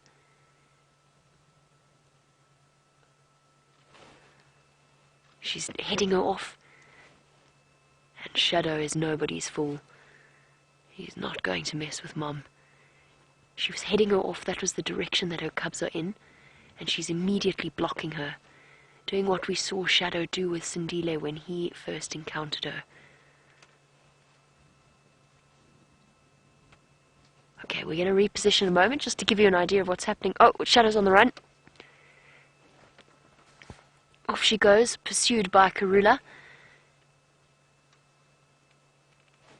Oh, and there she goes, disappearing around the side of the termite mound. Oh, and on that situation, and Tingana's just nearly fallen out of the tree. There's the most incredible scene. The male leopard is far more interested in filling his stomach than with the negotiations of the various leopards. Ephraim tells me that Shadow is still running to the west. Tingana's up in the tree. Karula is chasing Shadow away. And what an amazing situation of dynamics here at play. A mother, a daughter, two young cubs that we can't see at the moment, and one big male who's far interested in the food.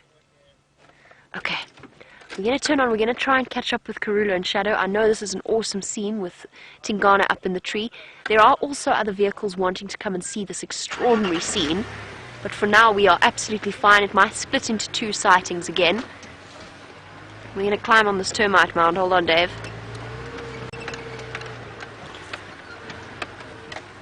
This has been incredible. This is what I was waiting for. I was so desperate not to leave. Hello.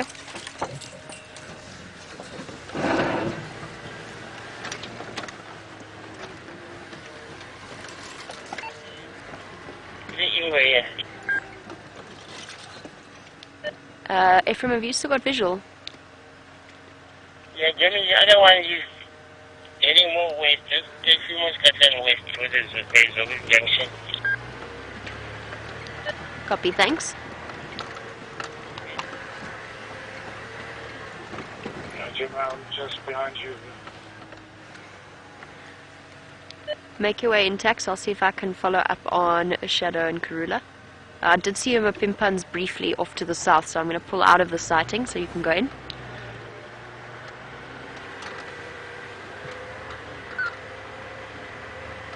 Sorry everybody, we've got to make space for the other vehicles as well. Taxon has just arrived. And where did Shadow and Karula go? We've all got to keep our eyes peeled. What an incredible way that this afternoon has played out.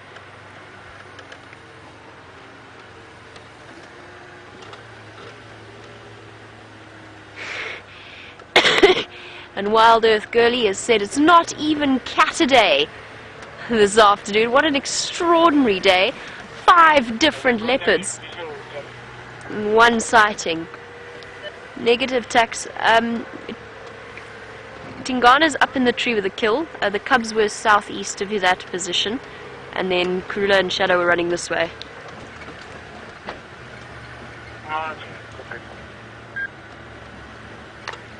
Absolutely. This is incredible. It's not Cat-a-day. There you go, Dave.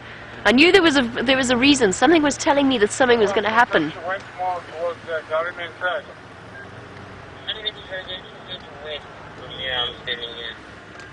Okay, let's just... I don't think they're going to go too far. Karula's cubs are still there. She's not going to want to run too far away. But Shadow might have, and Shadow could have jumped this road in one stride if she was desperate to get away.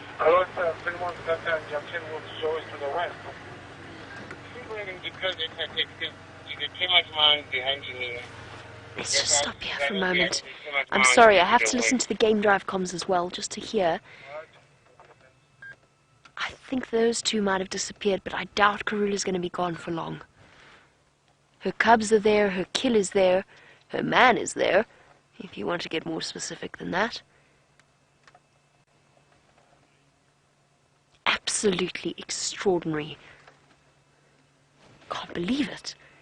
That was definitely not what I was expecting. I wonder how long Tingana knew that she was there.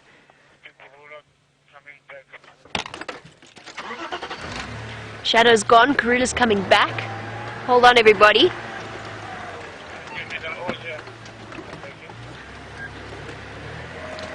Copy, thanks. Are you happy for me to come and join you at this sighting? Yeah, sure, you're welcome. Thanks, Tex.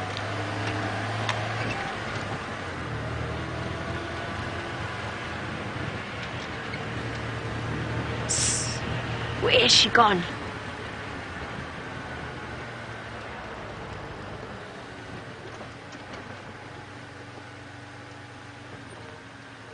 I can't see anything. Hold on one moment.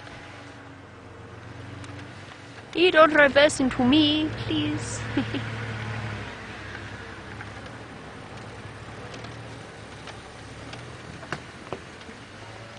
And Kerry, while we go and try and figure out exactly where Karula has gone following behind Taxus. I'm being silly. This is silly. Let's go back to the... Oh, there they go. Oh, there they are. There. Right there. I thought I was being silly, but I'm not. They're both here. Or at least one of them's here. Now, Kerry, you were wondering, you know why Tingana followed or came towards Karula, but why did Shadow join in? And the answer is because that is the imperative of a female leopard in estrus. She follows the male. And that's why we so often, when we've got mating leopards, I'm just going to keep a little bit of distance. Shadow's going to be unsettled. She's going to be upset. Let's just stop. She's going to be uncomfortable. There's Karula. She's behind Taxon's vehicle and she's growling fiercely. You can see Shadow's dripping with saliva, which is very, very typical of a leopard that is stressed and unhappy.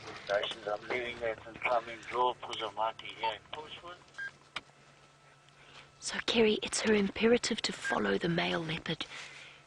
Her biology tells her to mate, and her biology also tells her, there you go, she's relieving herself, also another sign of stress. Her biology tells her that she's got to stay no matter where the male goes, which is why we've had Tingana bring Tundi into Karula's territory, Kwatile, Shadow. It's when territorial boundaries don't matter.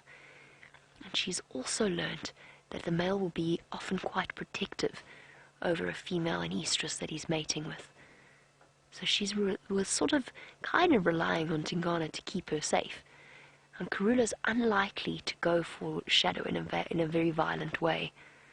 But it is an incredible interaction. She immediately stepped in to chase Shadow away from where her cubs are, but now Shadow's instinct is taking her straight back towards the male. And where is Karula? She's here somewhere. I can hear her.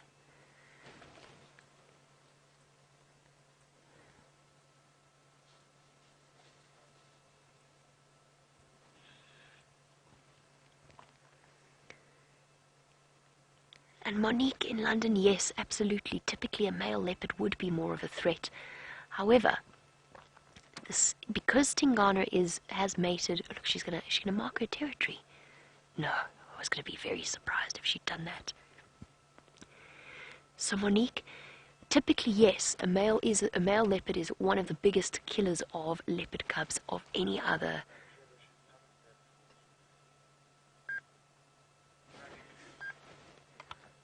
Okay, let's go around. Sorry guys. Of leopard cubs than any other predator. However, in this situation, leopards are more territorial with other females. There's Karula. Just a spotted cat hiding away. Where are her cubs, I wonder? Can you see her at all there, Dave? I'm going to go back towards Tingana. This is so hard to know where to go. She's just... There we go, I'll be able to show you here. Quickly show you. There, she's up.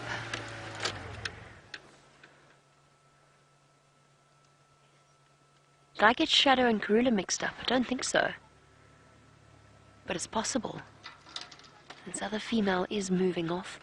So Monique, she's more threatened by Shadow because Shadow is a female in her territory, and it's basically natural instinct. They're more territorial towards females and not at all towards males. She's going to mark her territory. So a male leopard's territory, as I know you know, encompasses that of several different females. So she knows Tingana, she's not bothered, but Shadow is now in her space with a kill, while she has a kill, and her two cubs. And she acted to prevent that situation from playing out. Tax, is that Karula with you there, or Shadow? It's Shadow that she's going first. Copy, thanks. Okay, either way, Karula's on her way back as well. It was Shadow that went back. She's also coming that side now. Copy that, thank you.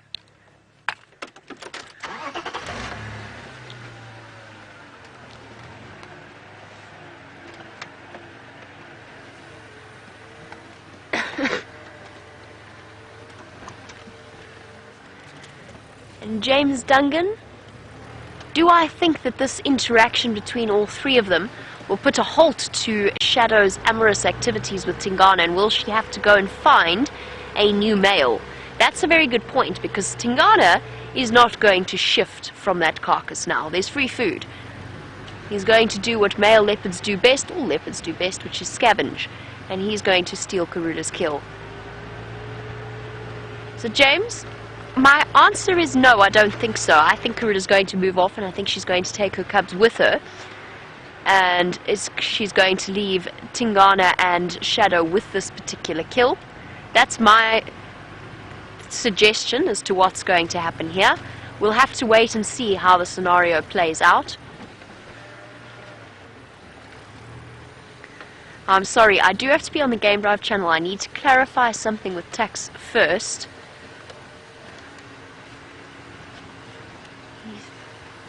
Just bear with me one moment. We're just gonna get it. Okay. Here comes Shadow. Or is that Karula? I've lost track now. Just hold on one moment.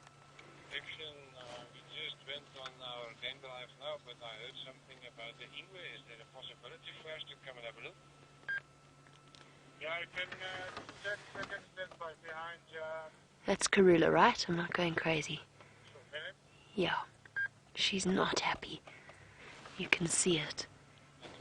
Every line of her body is saying this is not exactly what she wanted for her afternoon. Shadow has already made it to the kill. Just to give you an idea of what's happening around us, Karula's stalking slowly back towards them, but Tingana is still up in the marula tree, and Shadow is at the base of it. Unfortunately, at some point we are going to have to give up our spot in this sighting.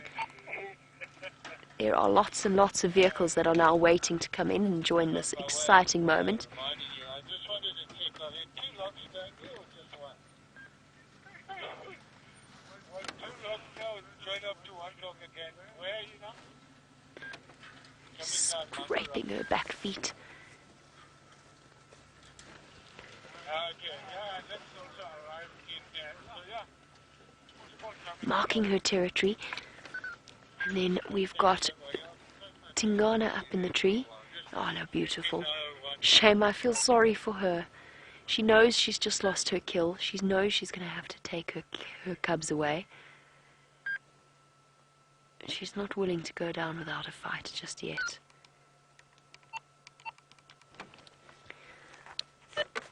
Tex, I think with the Mapimpan still in the area, maybe it's best for a 2-vehicle lock. I'm going to pull out.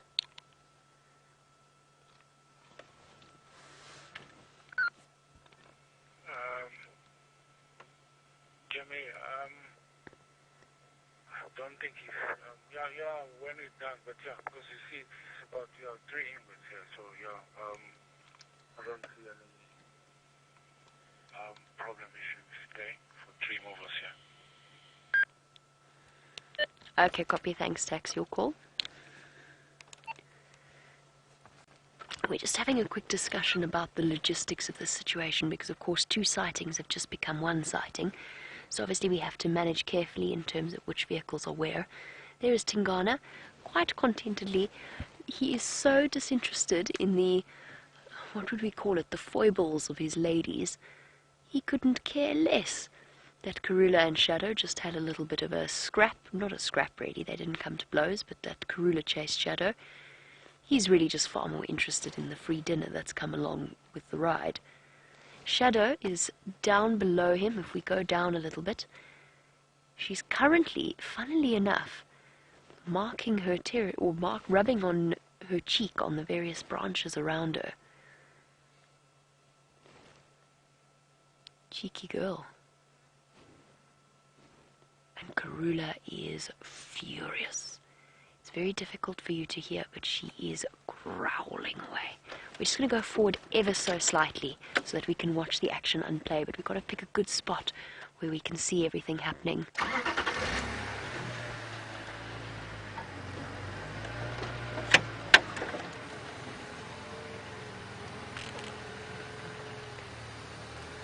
Hello, girl. Do you mind if I come join you? I know life's not great right now. After all that, you poor thing. Just going very, very slowly. We've got 3 leopards in the sighting and possibly 5. Oh, the queen is blowing spit bubbles once again. If I go there, Dave, can you sort of see her? There, if I pop us here, can you see Karula? Forward.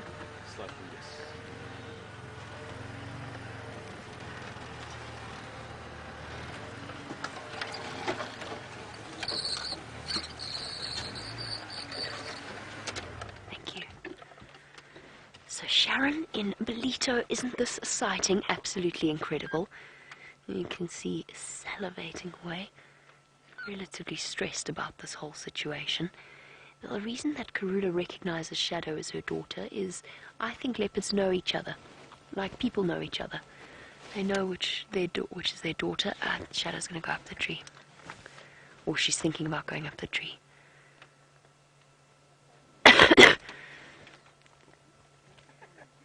So they do recognize each other, just like Tingana recognizes which female he's mated with, and therefore which cubs may well be his. Now, situations like this probably actually play out more often than we think. I know that Karula has been seen watching Tingana mating with both Thandi and Kwetile in her territory before.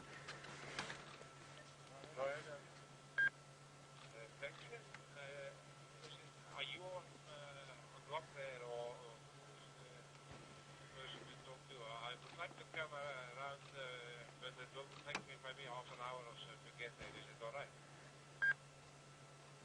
She's having just a jolly good sniff all around her.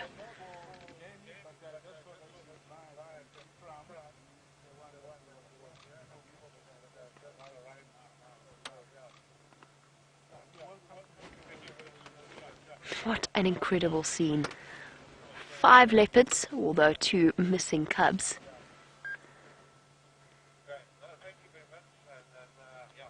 Yes, absolutely. A cat in Tampa. You've got that spot on. So I'm sorry, I've been so caught up in the chaos. I haven't properly explained everything that's going on.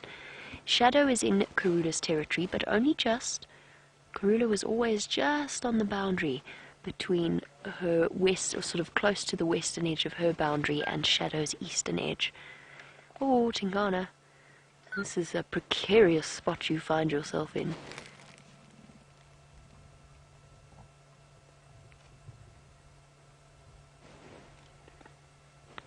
Shadow, sorry, Karula's so unimpressed, she just started growling next to me. Just wanted to make sure that she wasn't about to dash off. Cat in Tampa, yes. Shadow is in Karula's territory because Tingana brought her here. The imperative... There you go. You can hear that deep, low rumbling coming from Karula. Isn't it peculiar that we had that whole question about grandmothers adopting daughters' cubs, and all of a sudden Shadow came into the sighting with Tingana? It's incredible.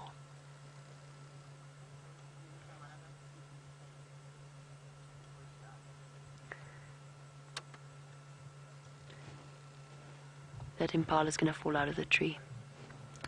Sorry, don't know where to look. Pick a leopard, everybody. Which one should we look at? I think we should look at Tingana about to drop this impala out. It is... I don't even know how it's holding up there. Oh. Oh. Oh. He saved it. Sort of. It's gonna go. It's gonna go. Bernie, Bernie.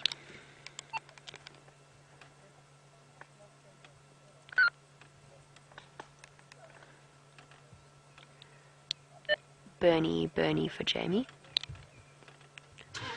Sorry everybody, just while the actions died down a little bit, I just want to take that opportunity to chat.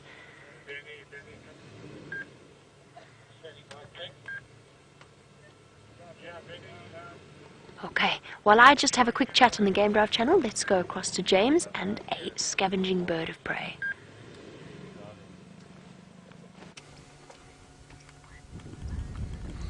Amazing stuff, everybody, that we're having this afternoon. Really quite astounding there at the leopard sighting. Massively jealous of Gendre and I.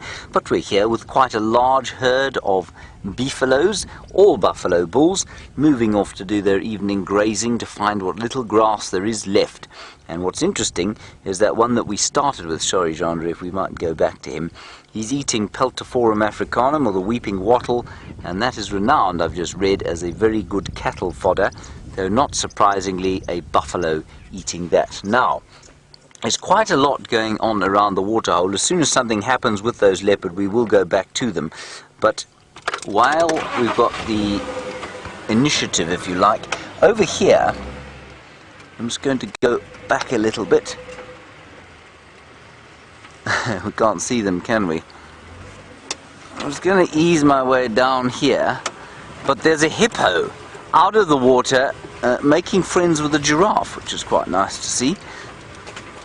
So let's go and have a look-see. There we go. There's the hippo.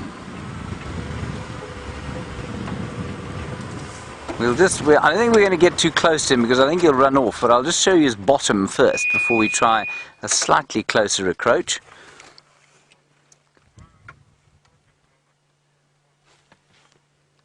There we are. And I've just heard now, that's the hippo's bottom, everybody. That's not what I've just heard. I've just heard that the lions apparently have moved off. So I don't think they are there.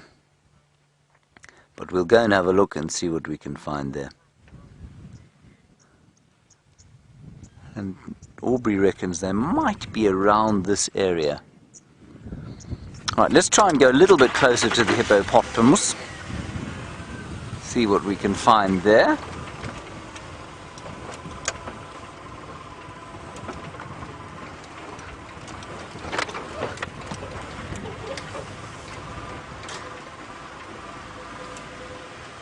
He's not moving.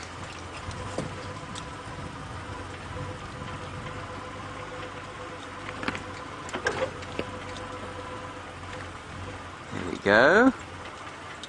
We might have to make a fairly hasty retreat if he takes offence to us. I don't think he will. He is exhibiting quite a startling amount of flatulence, which you can't hear, but I can. He's going to come out the side there, John. I don't want to follow him through there because I think he'll run. There you can see him just disappearing through the bushes. Ah, well done. Let's go. We might get him going back into the dam.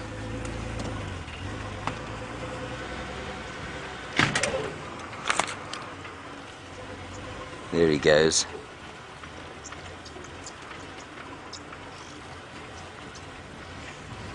Now, they don't like to stand still for us, you know, they get very nervous. There he is.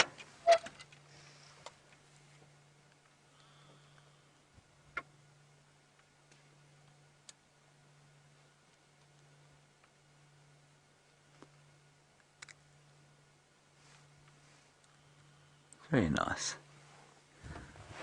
Now, Gendre, where's that rather... Oh, you've seen the giraffe? He's right here. There he is. He's just walking out behind us.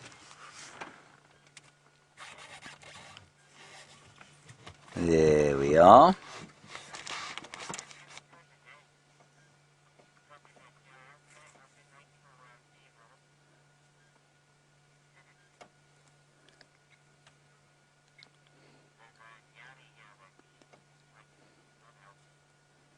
Isn't that nice? That's a bull giraffe with quite an overbite. Doesn't he have a bit of an overbite there, Gendre? Perhaps in need of some orthodontic work. He's also got many passengers. 1, 2, 3, 4, 5, 6, 7, 8, 9, 10. It looked like about 20 oxpeckers. So he really doesn't want Gendre to film him. Let me just do a 180 quickly. Hippo's gone off down there. A number of times I've walked through there sort of whistling away and thinking to myself, oh, what a pretty time this is. Now, one doesn't want to step into a hippopotamus when you're doing that. There we are, Gendre. Now you have a lovely angle. And of course, one speaks so often about the different species of giraffe or the different subspecies of giraffe that we get. I've only just seen one other, and that is the Maasai giraffe, of course. And they are found, unsurprisingly, in Kenya, in the Mara. And the difference, most noticeable difference, is their markings. Their markings are much more irregular than the southern giraffes. There also aren't nearly as many oxpeckers lurking about in them. I think there are. Let me just get the binoculars out and have a look-see here. 1, 2, 3, 4, 5, 6, 7, 8, 9, 10, 11, 12, 13, 14, 15, 16, 17, 18. Hello, Aaron in New Zealand. Do you want to know if the hippopotamus would eat anything that this giraffe dropped? I don't think so, Aaron. You know, the giraffes don't do a great deal of dropping. You know, if you watch the way they feed, they don't break off branches like an elephant would. And so an elephant, you know, what an elephant might break off, absolutely, I think you'd probably easily find that hippos might eat those. Sort of offcuts. Ooh, and Gendre, can you get a picture of the oxpeckers? They're all having a bit of a dust bath, or are you unsighted? You got them there. There we are, look at them. All back onto him. This is wonderful. Aaron, the other thing they do eat, of course, is elephant dung, especially at this time of the year. They will often eat elephant dung. That's because there's really not much in the way of grass at all.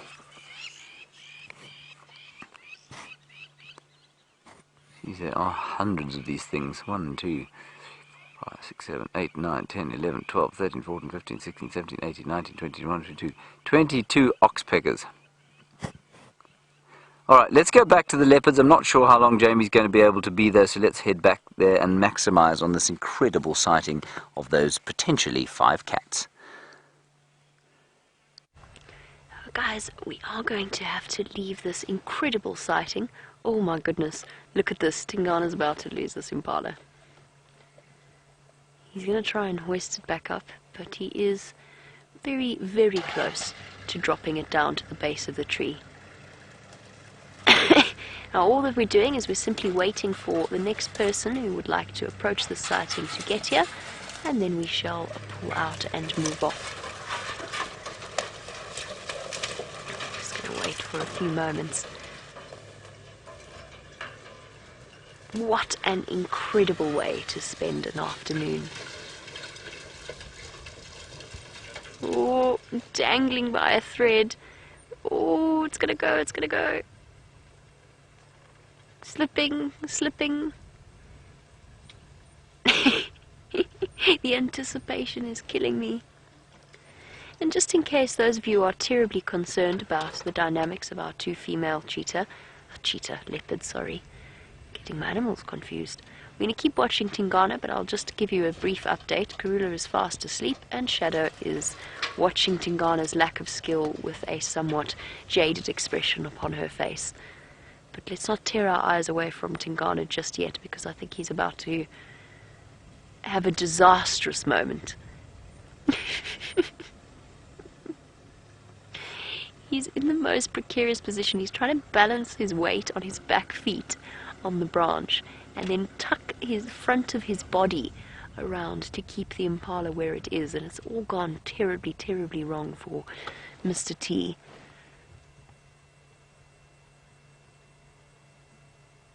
Well, or terribly right, I suppose.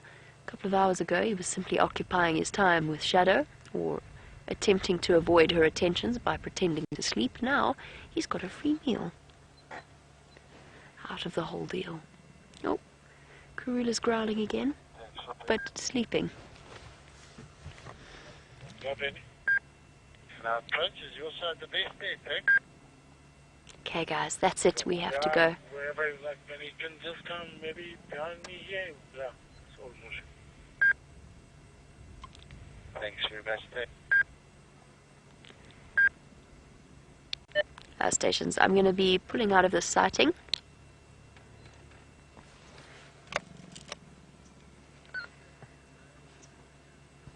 Okay, well, what an incredible afternoon it has been spent with these leopards.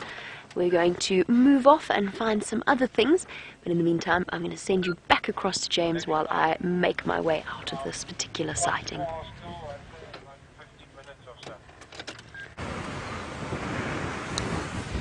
So we've come along now along the Gauri cut line, which is between the dam over there and, well, this magnificent river that runs through the middle of the reserve, the Mlwamati drainage line, and rather hoping that those lions might have popped across here. In front of us is Aubrey, and Aubrey went to check the kill site, and I thought they might leave there, and they have indeed left there. I suspect, oh, there's an elephant. I suspect that they are in some very deep bush. It's not possible to kind of drive into this area with any degree of comfort. So we'll stop here and have a look at the elephant, and we'll also make sure that we can't see tracks of these lions going towards the pan there. We move a bit forward, and there we have l'elephant. And I'm sure there's a whole herd of them in here.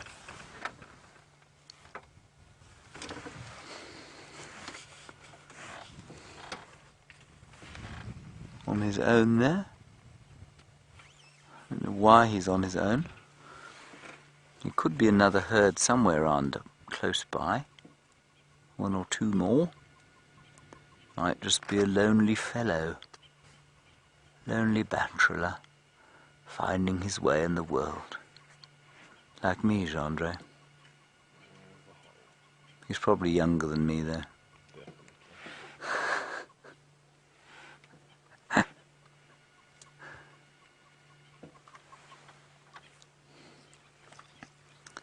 Anyway, we'll sit here for a little while and enjoy him, see if we can maybe hear some alarm calling. That would indicate where the lions have gone. But the fact that Aubrey has driven up and down this road and checked for tracks indicates to me that they have not crossed towards the pan, and they're probably still in that hellishly thick block towards which that elephant is now facing.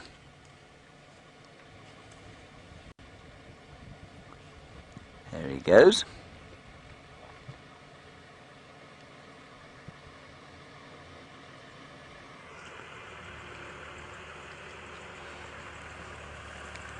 Ahe, minjani kwalan? Tingala tiyo kui.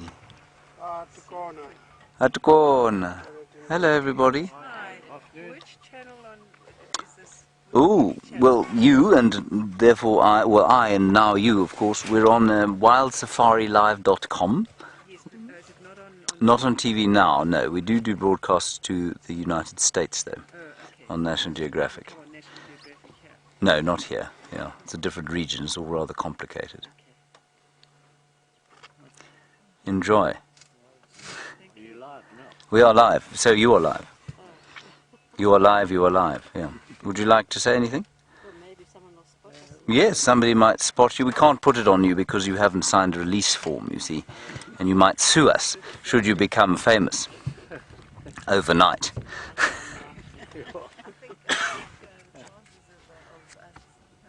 Oh, you never know. You never know.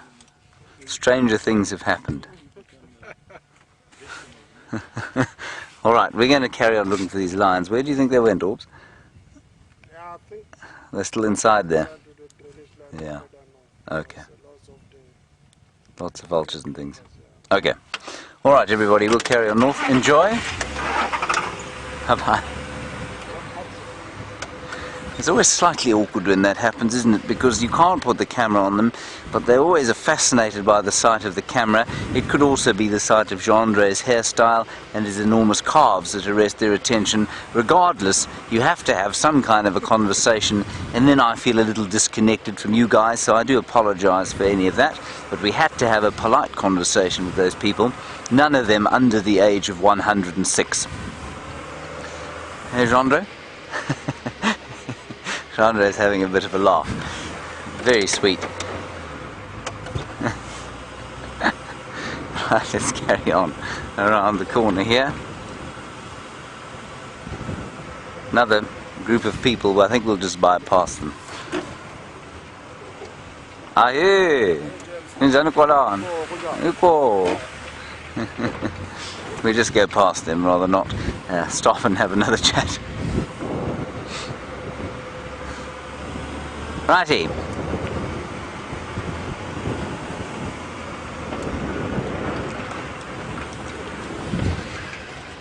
Gracie, aged 9, you say, are you still my best friend now that you're aged 9? Gracie, I don't know why you think it would ever have changed, the fact that you are now aged 9. You're of course my best friend and shall remain so. No, Jean-André, you're not my best friend. You're probably in the top 150 or so, but yeah. Gracie is number 1.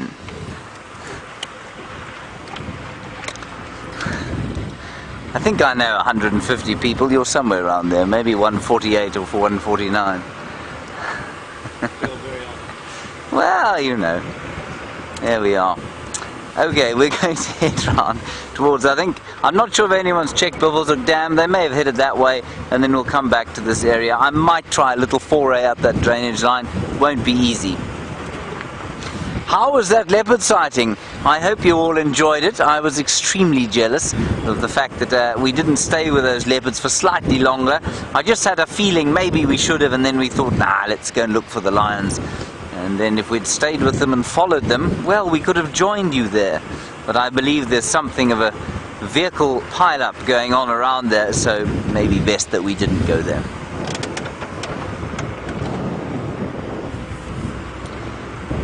Heading north to the Bivelshoek cut line now.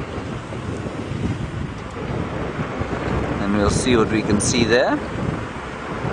Oh, sorry, Haley, I missed your question because of those people came up and we were greeting them.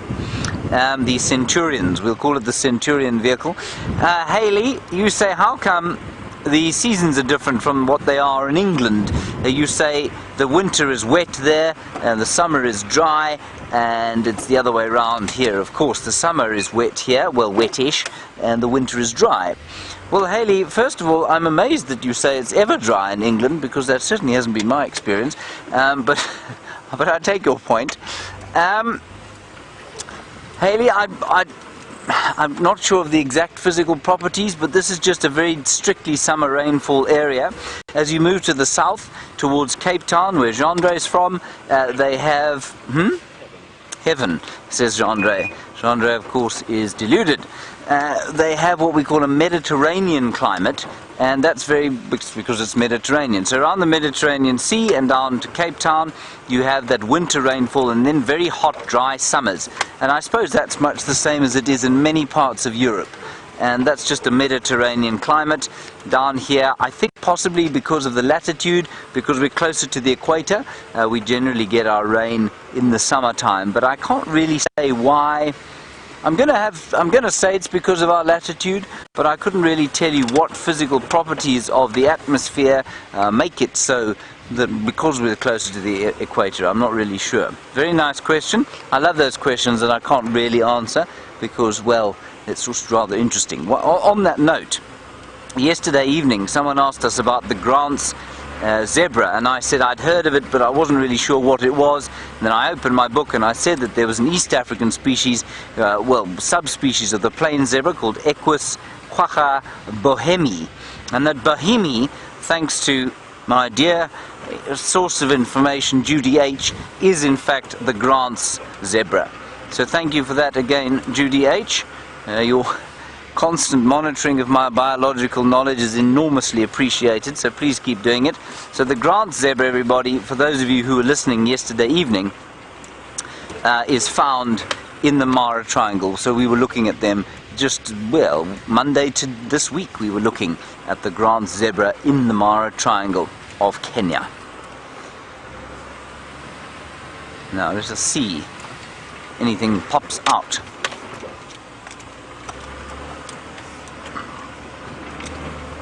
Alright, while we're driving around here, seeing if we can find any sign of those lions, let's go back to Jamie and find out if she's going to perhaps a 9 leopard sighting. That was the record that I've ever heard of. I wasn't in it, but maybe Jamie can top that 5 leopard sighting. Let's go and find out. And after that incredible sighting, Dave and myself are just trundling along, digesting how good our luck has been over the last few days, and particularly this afternoon. We're so incredibly lucky with these live safaris because we get to witness these intimate moments between the different leopard characters, stuff that some people only get to see once in a lifetime, if that. And it's, in a way, it gives us a much deeper understanding of the way in which the different leopards interact with each other, probably on a more frequent basis than we realize. So it's not the first time that we've seen Karula is sort of involved with a mating pair, been around a mating pair, and I think that might be a first with her 2 cubs involved as well. And what was so fascinating about the build-up to that sighting, before we realized that Tingana was on his way, bringing Shadow trailing behind naturally, before we realized, I said to Dave, she's starting to chuff, she's starting to call, and then we saw the 1 cub, and then all of a sudden it was absolute chaos, and she was up going back to the kill, going to greet Tingana and investigate him. And it just turned out to be the most interesting interplay of the different dynamics. So a truly spectacular sighting here on the Sunset Safari. Not sure we can top that one, but you never know. The night is, or the evening is yet young, and we've still got at least another hour of our Sunset Safari. Well, let's see what other magical things we could find out here in the African bush. Our animals have been the stars of the show of late. They've been absolutely incredible. I came this way for a reason. Oh, I remember. Apparently there was a male lion somewhere here, so I thought we'd go and just have a little scratch around for him. See if we can't add to our big cat total for this afternoon. And I'll be more than happy with whatever it is we happen to encounter. And speaking of all animals, great and small and magical, James has encountered another giraffe. Let's go across to him.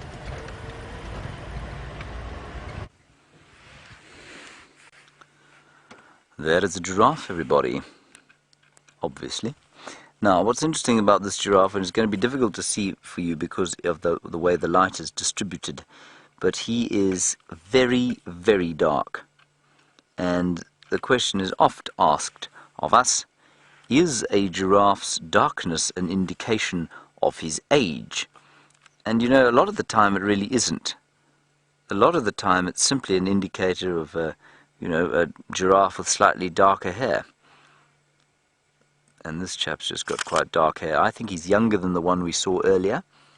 And I think that because he's got, well, I actually don't. He's much bigger than the one we saw earlier. He's probably older. He's got quite a lot in the way of that parafilarial parasite on his neck, which you can't see in the silhouette, but you can see the median horn there. You can see the calcification of the skull that's taken place. And also his eyelashes sticking out there.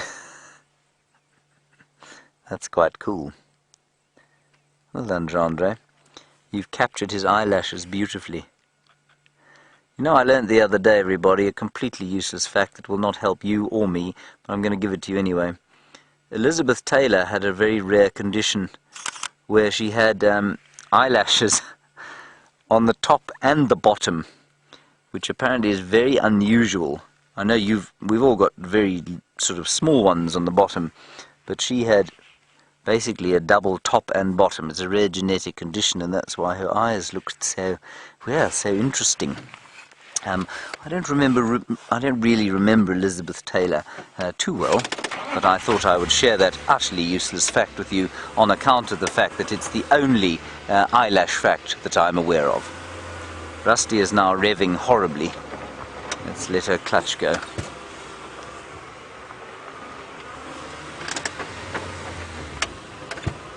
Let me put it in high range, maybe that'll help. Now we're on Hyena Road. The lions were in about here. Aubrey's gone in to have a look. He has driven this road already, so I don't know that they're around here. And if they haven't crossed this road, then they won't have gone towards Beefleshoek Dam.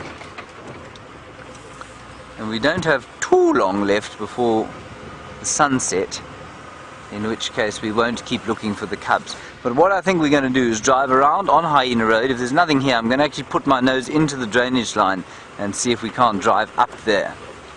And that might be quite nice, to find them lying in the dappled shade of a Tambuti grove. Would that not be nice, Andre? Would it fill you with joy? Now, I know one of the viewers has been wondering if they could see Andre's calves. And he's shaking his head, of course. Come on, Andre, show us your calves. They are very impressive. Chai Town Connie, do you want to see Andre's calves? I have not shaved. You haven't shaved? Okay, well, never mind. What I'll do is take a picture of them. He's now trying to hide everybody. He's trying to get out of the car so that we can... I got them.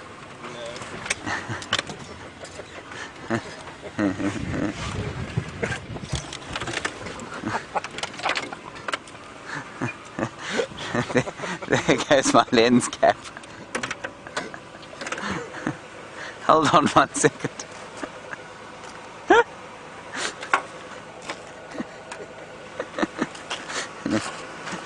Yeah. Well, I tell you what, if you look at my calves, both together like that, that's what that's what each of his look like. But they don't have any hair on them. Well, they have actually. It's just a little bit sparser than mine. Right, there we are. That's ridiculous, John. It's a serious wildlife show. I think I may have broken this camera.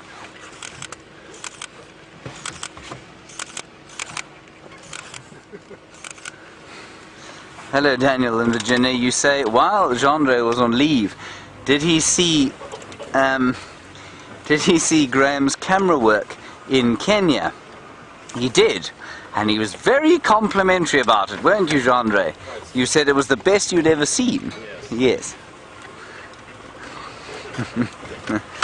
Let me explain something about Graham Wallington, everybody. He refuses to wear, I mean, his eyes are losing flexibility, as that happens to all of us. but he refuses to wear bifocals. So he's got two pairs of glasses, one of which helps him to see far and one of which helps him to see close. But if you are filming from a camera, you need to be able to see the viewfinder and the subject that you're filming, right?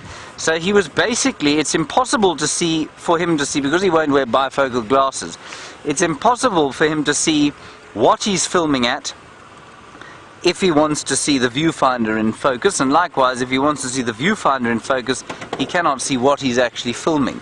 So it's very difficult for him because he refuses to wear these to wear the bifocal glasses, and that's why he was rather uncomplimentary to himself about his film work. I thought he did remarkably well. He certainly did far better than I would have, but that's not saying much. It would definitely have been blurry Mara if I'd been on camera.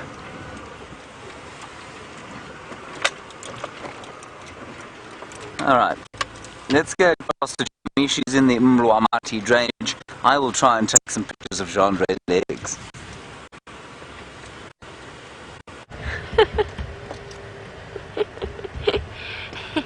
And James's mom says he only takes pictures of the sun. Anyway, moving on, since we're in the Mulwati drainage line, Dave, I'm not going to take any pictures of your calves, I'm sorry. Thanks. But I take a strong stance against objectifying Dave and the other cameramen.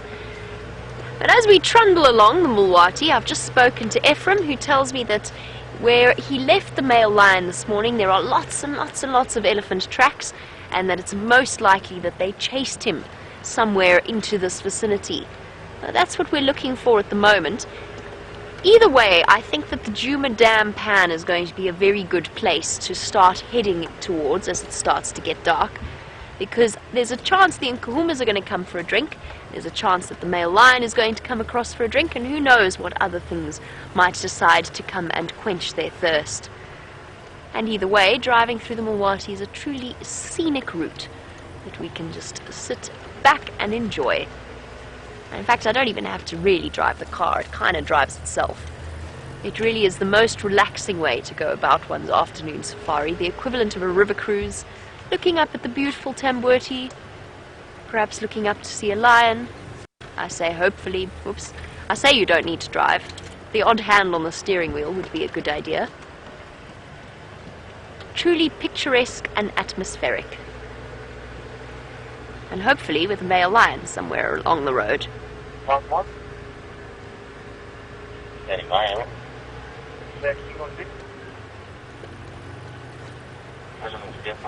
Okay, you stalled for about 5 minutes out there. Welcome to Stacey. It's lovely to have you on board. Stacey is one of our newer viewers and has asked a question that we always love answering. We always love encouraging people to pursue the dreams that they have. So Stacey would like to know how we came to work in the bush and do the career that we do, working in a game reserve. And the answer is each of us has a very different path. I kind of always knew I really wanted to do this. I wanted to be a wildlife vet, but I'm excruciatingly allergic to animals, which unfortunately put paid to that particular career path. I then did an unsuccessful foray into law, with a couple of trips to reserves in between and working on reserves in between. As you can see, my legal career has been sterling so far, most successful. And then I went on to pursue my dream of becoming a safari guide and work out here. But I've known since I was a very small child.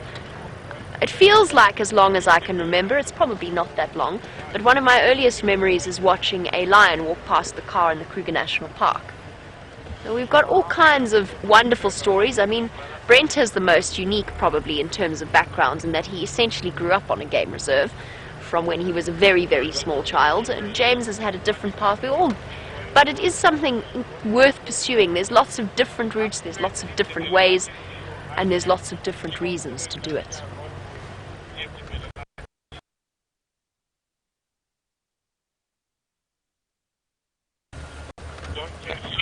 And essentially, there are qualifications, there are official qualifications that you have to follow as we duck beneath the beautiful archway of the Mulwati drainage. There are certain qualifications, have to be government qualifications, doing a set of exams that include a theoretical and practical component. And then from there you can advance your knowledge as you go along. But you're right, it is an incredible career, and if you are interested in hearing any more, you are more than welcome to send through any questions that you have to the final control on questions@wildearth.tv or to #SafariLive. And if you're really, really keen on pursuing a career in the guiding industry, then we're more than happy to help you in whatever way that we can. I wake up every day and am grateful that I get to do what I do. There's not many people that get to live out their dreams, and we've been very lucky that we've been able to do it. Come on, lion. It's not a lion, but there's something moving there.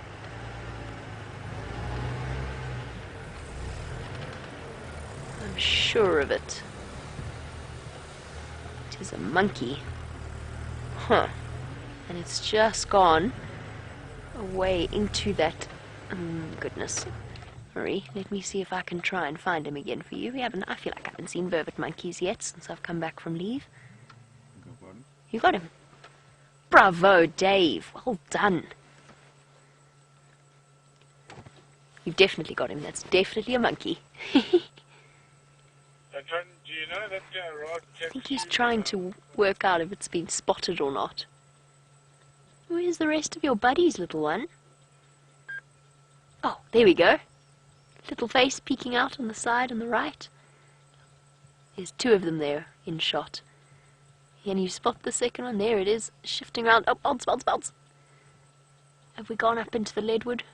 And of course the jackalberry trees are fruiting at the moment, which means that we've got lots of different animals around the Mulwati drainage. And right now, playing peekaboo with a troop of vervet monkeys in one of my top 5 trees. A leadwood tree. It looks dwarfed by this giant of the tree world. Perfectly at home, ascending with the grace that perhaps Tingana did not quite show when attempting to get to that kill. Right, let us go over to James and see what creature he's found for you this time.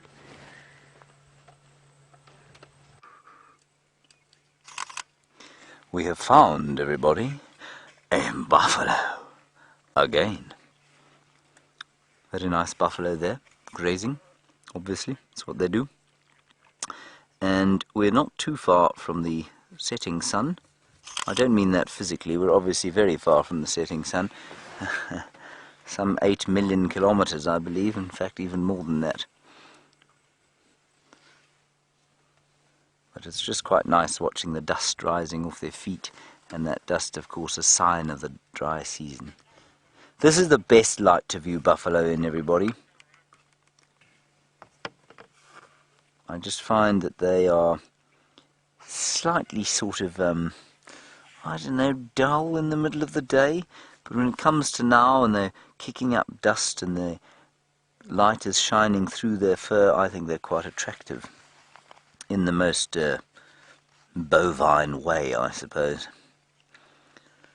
Jean-Andre, have you ever described a human being as being bovine? It's not a compliment. No. Look at this one here, Jean-Andre. I think he's itchy.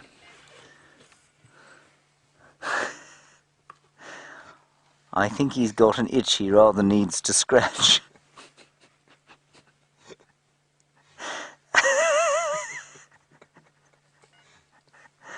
Oh dear. Oh goodness. Yes. That jackalberry tree is going to be rather sad, I think. I feel that a tree as magnificent as a jackalberry should not be subjected to what that one is being subjected to at this point.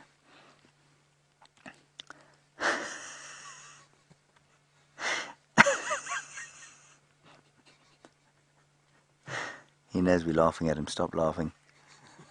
Don't laugh. He's feeling ashamed. Just let him walk off the tree. Come on. We're not watching. It's okay. Look at him. He looks so ashamed.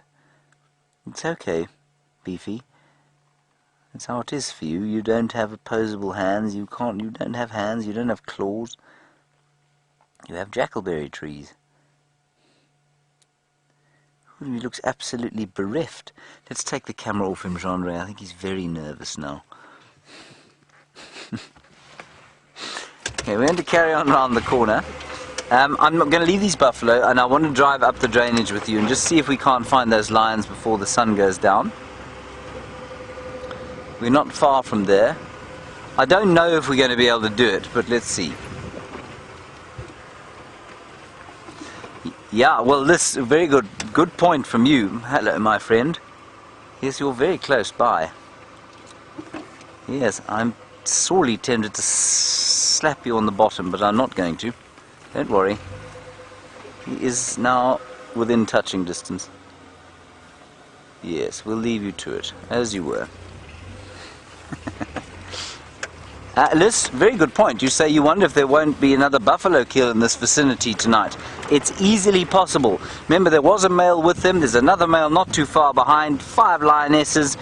Buffalo all over here, so it's not impossible at all that they would kill again.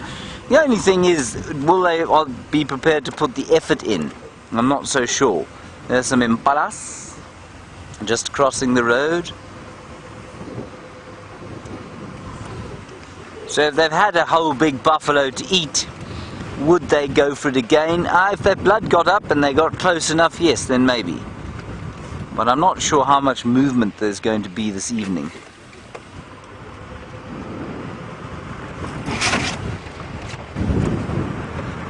Right.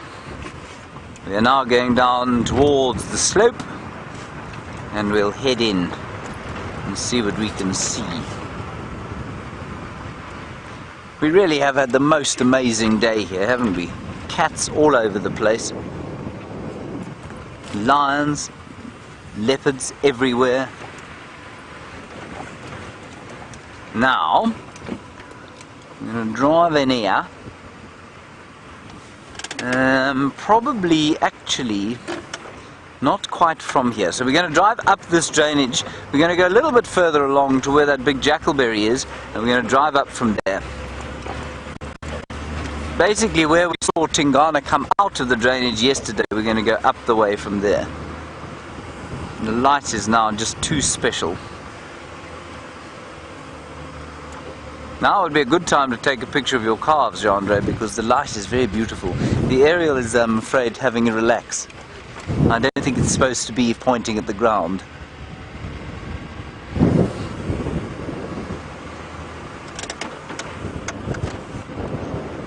Now, Tingana popped out of the drainage just over here yesterday, and it is from here that we're going to drive up the drainage line to the lions. I'm 99% sure that they are just in a place where Aubrey couldn't get that enormous Land Cruiser that he was driving, and I'm pretty sure that we can get this little thing in. Righty. Here we go. We may, of course, be stopped by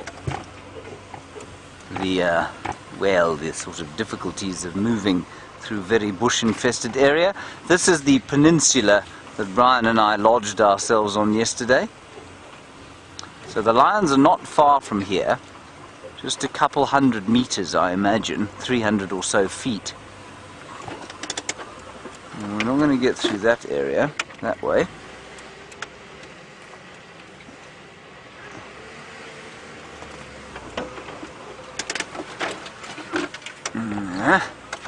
Let's try here.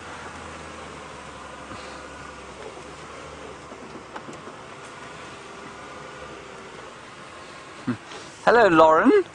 Or Lawrence? Was it Lauren or Lawrence? Lawrence. Lawrence, hello. You say, apart from the live safaris, what do we do in the park? Well, we don't do anything. We don't do any... That's what we do permanently. But in the park, there is obviously a lot of tourism. Huge amount of tourism activity that goes on here, which is great fun. You can come and stay at some amazing places and see this incredible wildlife. Otherwise, the other job that you can do around here would be that of a ranger, and the rangers are the guys in charge of the actual conservation work. They will do the anti-poaching, they'll burn the fire breaks, maintain the roads, look after animals, maintain populations at the right numbers in some areas, and that's basically what you can do. We don't do too much of that. In fact, we don't do any of that. We are purely here for the live safaris. And we like to think we make a contribution to conservation by introducing people to the wilderness and to the wild. Now, these lions, I think, are really pretty close by to where we are now, but whether we can get in there or not, I don't know. Maybe a little bit of bump here, Gendre. Yes, I know your VR rig. Watch out for this tambuti tree, Gendre. Don't eat the leaves, you'll die. And I shall have to film myself. Are you alright there?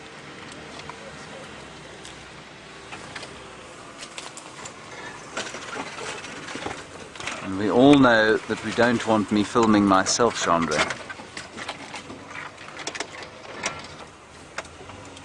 Now, this is a slight shot in the dark, but I'm hoping we'll be lucky. You seen any lions, Gendre? You smell scat. Well, that is a good sign. It may have been a scat that I drove over this morning. Right, now, the thing with the pride of lions that has cubs is that the cubs at this time of the day will start making a noise. So let's have a listen. That's an alarm calling bird.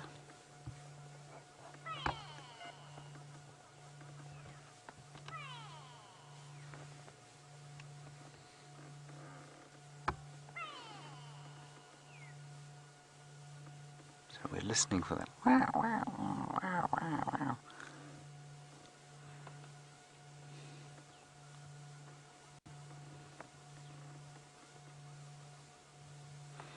But there is definitely a distinctive smell of lion dung in the area.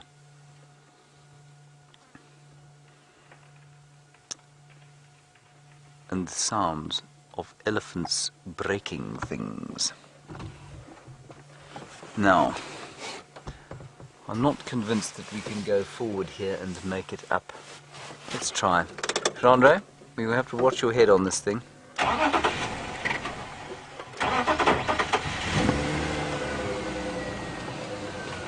We'll gently ease our way forward here. Oh.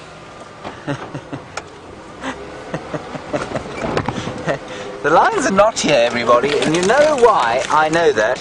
It's because I'm psychic. No, it's not. It's because they are at the Djuma Pan and you've told us that. How we missed their tracks going across the road, I cannot imagine, unless, of course, they've just crossed now, which is very possible. Right, because I'd happily believe that I'd missed them. I wouldn't believe that Aubrey'd missed them, though. Okay, let's go to the Djuma Pan and see the lions. Unless Jamie's closer, in which case she can go there.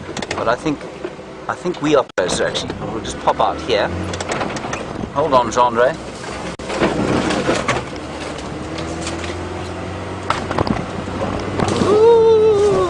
Hold on, Gendre. I think we're going to make it. I think we are.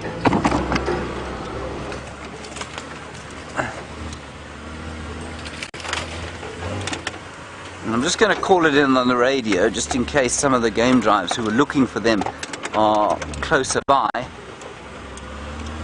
Stations, a visual of the Nkuhuma Pride at the Pan. That's visual on the damn Pan camera. I'm not there yet, so I'm not on my way there. I'll be 2 minutes away. Right, hold on, we're 2 minutes out. And the cubs are there. Thank you, everybody. Gendre, your aerial's having a rest.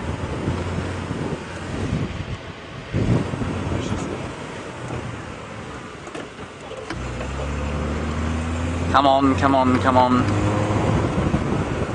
I've just got to get around this corner. The last time we saw Lion at the Djuma Pan, everybody, we missed her because she disappeared into the bushes. Oh, and there are elephants there as well. Thank you, everyone, for watching on the Djuma Dam cam. Kirsten, you don't have a feed there, do you? Okay, Kirsten doesn't have a picture yet. This is because we're in the new final control and it's just taking a little bit of time to put it together. Right, here we are. We have now arrived. Oh, and there is a game drive there already. I'm going to go down into the dam, Chandri, unless we go onto the... let's go around this way. There they go. There's the males there as well. This is fantastic.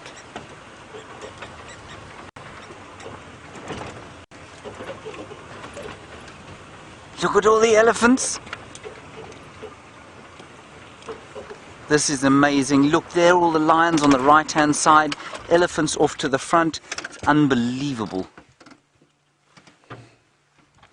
Kirsten, if you want to try, I don't know what you're... No, you in fact don't go to the camera's facing away, I think, from the pan.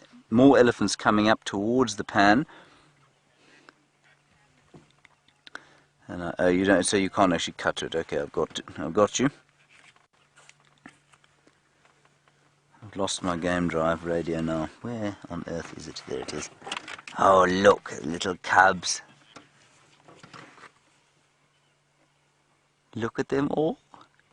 1, 2, 3, 4, 5, 6, 7, 8. Oh, they're too cute.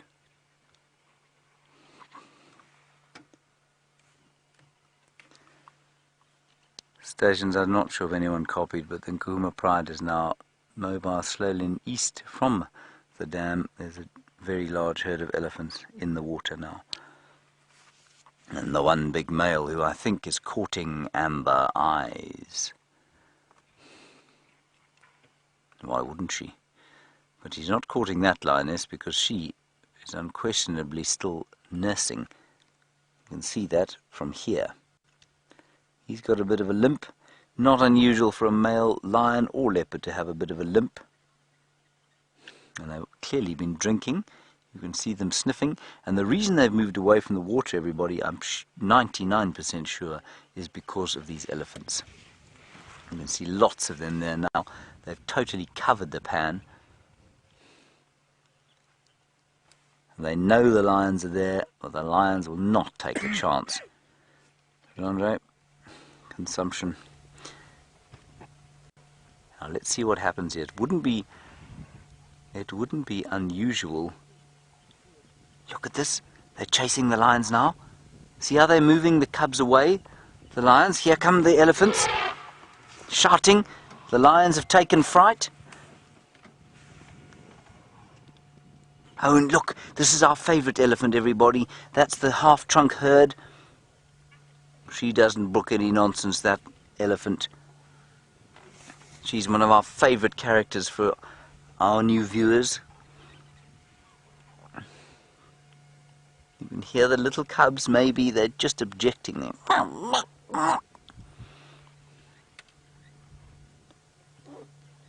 Oh, that's fantastic.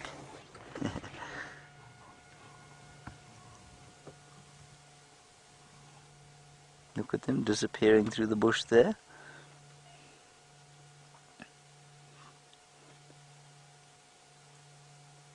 And the little black ears, you can see why they've got black ears now. Such an effective following mechanism.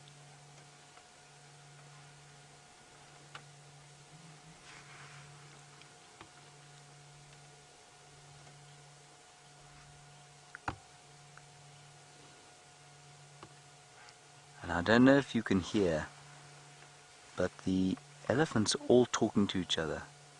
They're making that low, deep rumble. I don't think you'll pick it up. It's very low frequency. I think let's follow those lions, everyone. We're going to have a last view of them before the sun sets, and we might come back to the elephants just now.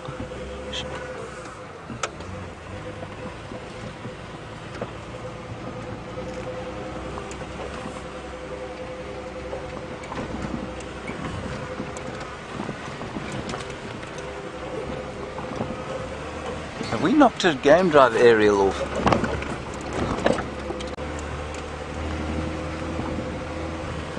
Sorry, Kirsten, I'm having trouble with the radios here.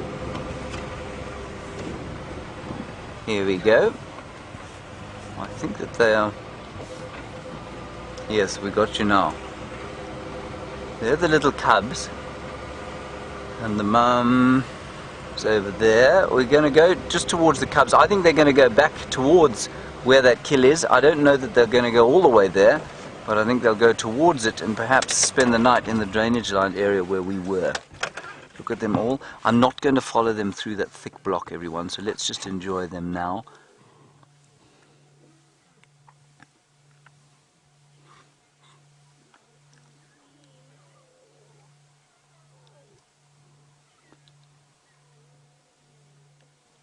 Look, just groaning and getting a little bit miserable not having to walk around.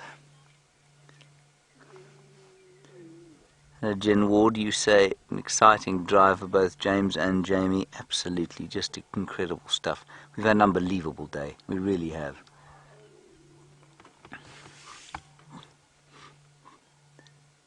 And them playing with each other. Martha, you want to know if lions eat elephants? They do. Very, very seldom do they eat them here. Normally only if they actually die. Of natural causes, I mean.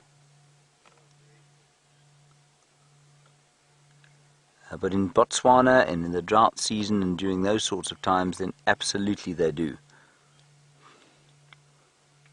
But normally the elephant has to be very, very weak, and the pride has to be very, very large in order for them to be killed. That is a very large male lion. Well, he's relatively large. He's not actually very large. He's just an impressive beast, isn't he? These Birmingham boys have filled out a huge amount in the last sort of year that they've been in charge here. Just over a year now they've been in charge. Look at that golden light catching him there.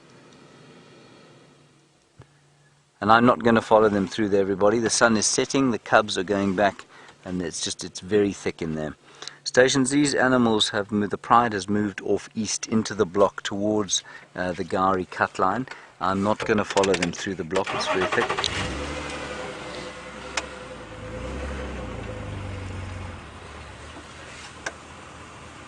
I think let's just go, let's have one last look there. They may well pop out on the Gari cut line.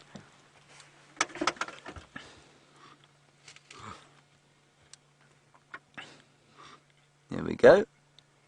Just spraying his territory there, making sure everybody knows who's in charge.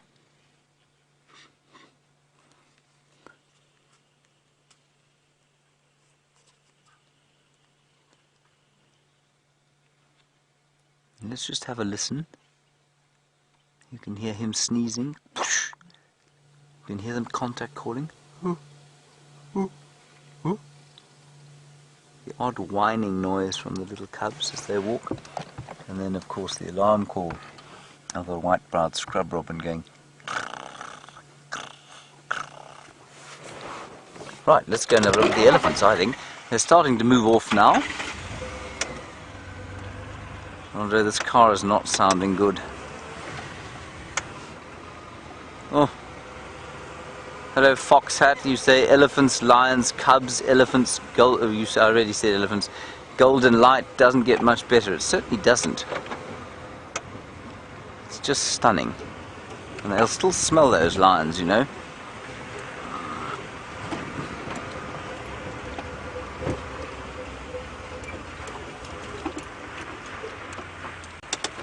Let's get up onto the wall here. Hold on, Jean-Andre. Don't fall out the car. Grip on with those amazing calves of yours.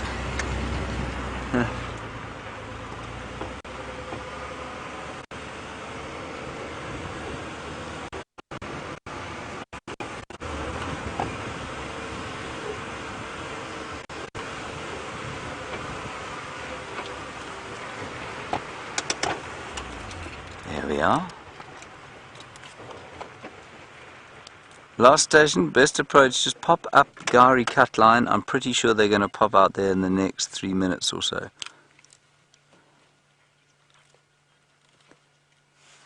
Isn't that gorgeous? Look at the dust on them. Gosh, it really is stunning. Now this, I think, will be 2 or 3 herds of elephants. We definitely know that the half-trunk herd, or third trunk herd if you like. Let's call it the short trunk herd, and we don't have to argue with amongst ourselves as to the exact fraction of the trunk that is missing, because it's not, it's more, she's got more than a half. So let's call it the short trunk herd, just 4 of them, and there might be 2 herds here as well,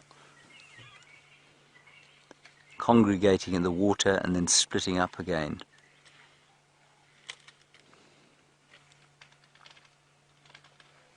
Just the little bits of subtle colour, the last bits of winter leaf. Lovely to see.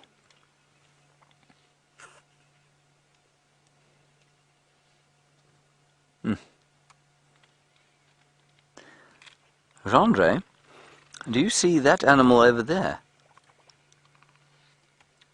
That one there, look at that everyone, it's a great migration. That is the blue wildebeest, of which I saw quite a few in the last week or so.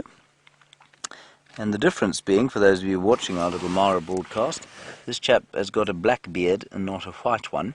And his horns are actually, as Peter Bart pointed out to me, his horns are actually closer to his head than the brindled gnu of East Africa.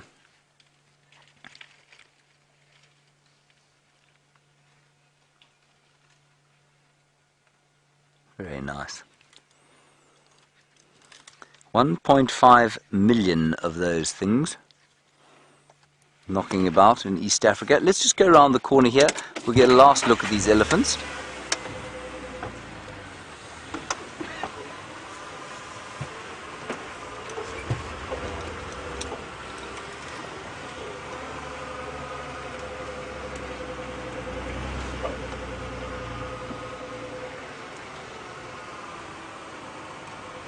And thank you all for your screenshots, very nice. I don't think we're going to get them backlit against this light, so we'll just get them sort of lit to the side, if that's alright, Gendre. Is that okay? There you are. Is that any good to you? Good.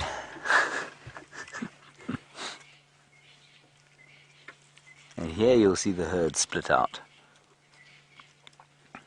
Slowly drift apart from each other in the dying embers of the day.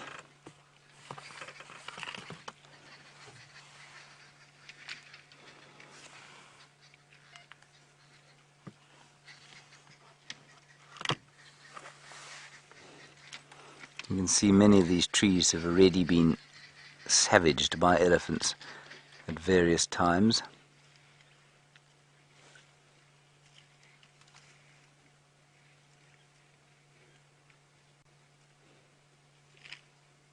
Yeah, eating that peltiforum bush, the same tree that the buffalo were eating. And Gendre, we're being approached a little bit by a young bull here. Oh, except that one, of course, using his brother as a plate.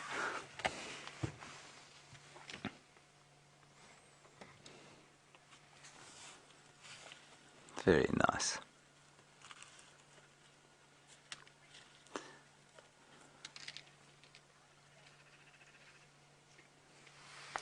Hello Nicole in Canada, you're wondering about the short trunk herd and how it is that that young elephant managed to lose the piece of her trunk.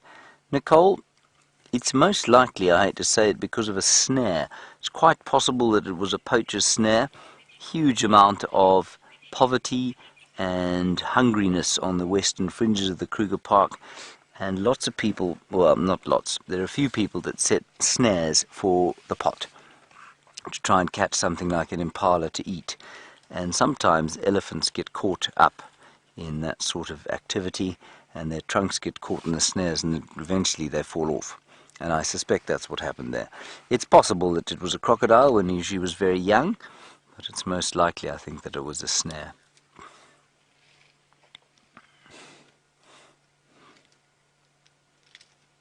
But she manages fine, you know, it really is amazing. how easily she manages. They're having a drink now at the waterhole, the short trunk bird.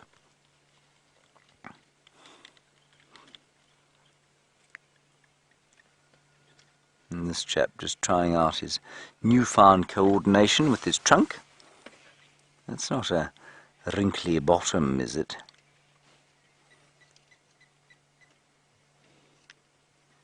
No, I don't think it is. He would be about that size now, but I don't think his bottom is quite as wrinkly bottom's bottom. You think his bottom is quite as wrinkly bottom's bottom? Jean-Andre?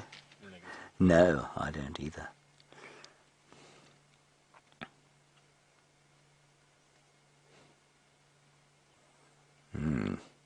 Enjoying the delicious flavours of Peltophorum africanum. Oh, you're vicious. He's just telling us that he's very strong, and I'm not to talk to him in anything other than the most adult of terms.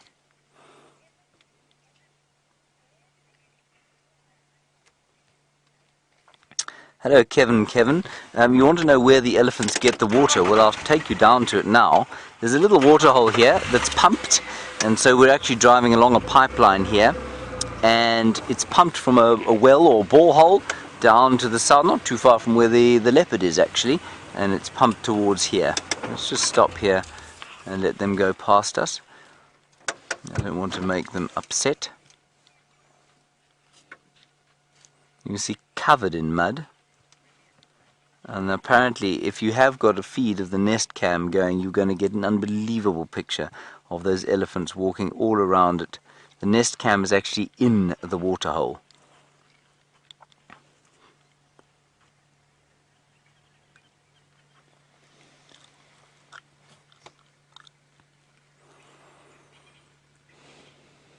So if you can look at it, I would do, I'm not sure actually where you find it. You find it on WildEarth.tv, I think you'll find the nest cam.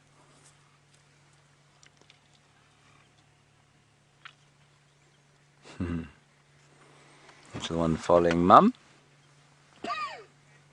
Oh, apparently it's not. It's on a place called nest.com. You can probably search Juma or WildEarth there and you'll get the picture of that nest cam.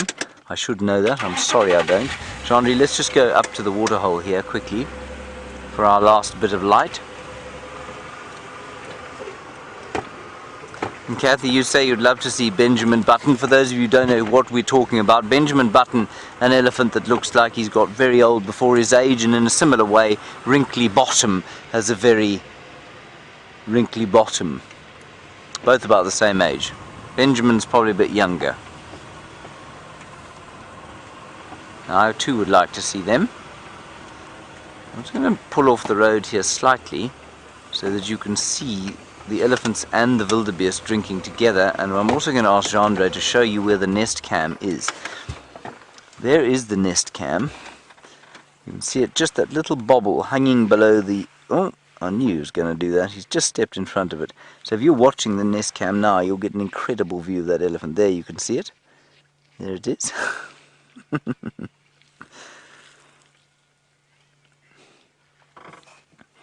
So you can imagine the view you'd get of those elephants from there, and I'm sure Connor and Peter Braat, who've set up the nest cam at great effort, are going to be terrified of whether or not those elephants are going to push it over. And Peter was apparently in a blind panic earlier about it. Now, there is the short-trunked cow, the short-trunk matriarch.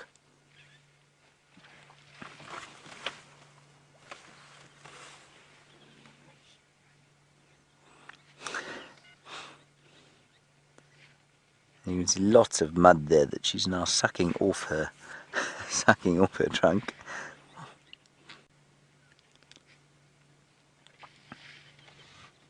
And she's not old. I think she's only about 25 years old, you know. Right, great news, everybody. Jamie had to leave, but Jamie has gone back. She's with those incredible leopards. Let's go and have a look.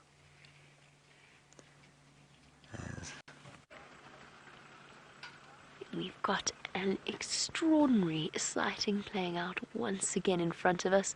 Tingana has managed to keep his impala right up at the top of the tree. I say his impala, Karula's impala, right at the top of the tree, and a certain peace has descended upon our 3 adult leopards, all involved in this particular sighting. So Tingana has found a very uncomfortable position.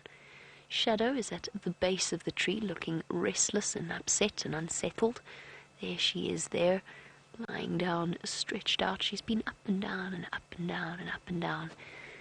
And then, of course, the poor leopard that was responsible for this particular kill, the lovely Queen Karula, is growling away over there. Just a pile of spots and a disgruntled expression. Knows that she's lost her kill, but not ready to leave just yet. As for where her cubs are, I imagine they are safe and sound somewhere further into the block, so into the vegetation, away from any risky business that might be happening here. I don't think that there's any serious threat to their safety at all. It's just been an interesting day for them, and unfortunately for them, mealtime is probably over.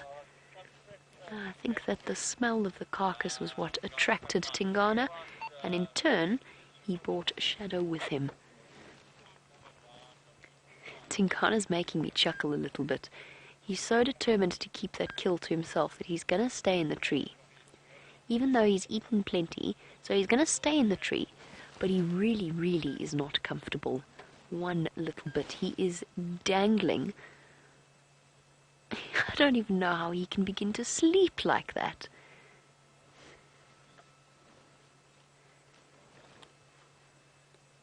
And there we go for Smiley in the UK. Smiley wants to know whether or not leopards ever fall out of the tree and if they ever die as a result. Yes, they fall out of trees, and they get a very, I think personally, they get a very embarrassed expression on their faces and very sort of abashed body language. Not something you often see though. They're very good at saving themselves. The number of deaths recorded from leopards falling out of trees is exceptionally rare. So like your house cats at home, they have a tremendous ability to land on their feet and to absorb that landing with their incredibly springy joints. So it's very, very unusual for a leopard to fall out of a tree. They're very good at staying in them. Lions, on the other hand, very often fall out of trees. They definitely cannot compete with the leopards in terms of their tree climbing ability. And Tingana really does. I mean, how on earth he's managing to make that look so peaceful, I really, really don't know.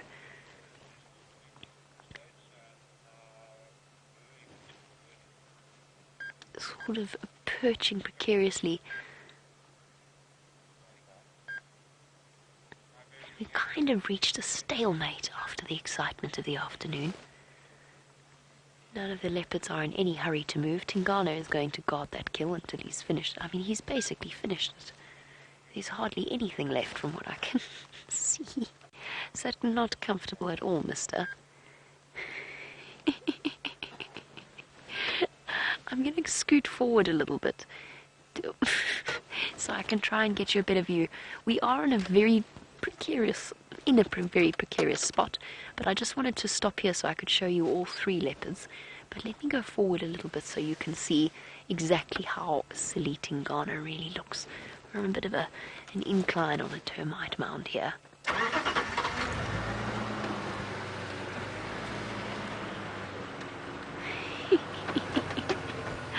I have to laugh at him. He's so determined that that kill is going to stay his and that none of the other leopards have a chance to feed on it, that he's found himself in a really, truly uncomfortable pose. Dave, if I stop there, can you sort of... Perfect, thank you. As you can see, we are truly precarious right now, but not quite as precarious as Tingana.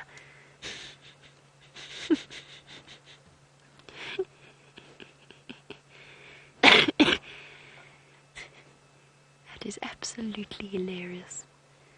That really cannot be comfortable, mister. And of course, as it does start to get dark, we will leave the sighting. We don't know where Karula's cubs are, and we don't want to run the risk of attracting any unwanted attention. She's already had enough to deal with today, so we won't be putting spotlights on them. Even though the kill is up on the tree, we don't know where Karula's little ones are. But I don't think she would be as relaxed as she is. Sorry, I'm distracted. She's just lifted her head. I'm going to keep watching her. She's very well hidden there. There you go. You can just make her out. I thought perhaps she was glancing across at the cubs. There is a chance that they might come and investigate what's going on, but it's relatively unlikely. Leopard cubs have an uncanny knack, especially Karula's it appears, for keeping themselves out of trouble and out of harm's way. I think she's just making sure that they don't make their way back here. Poor Karula.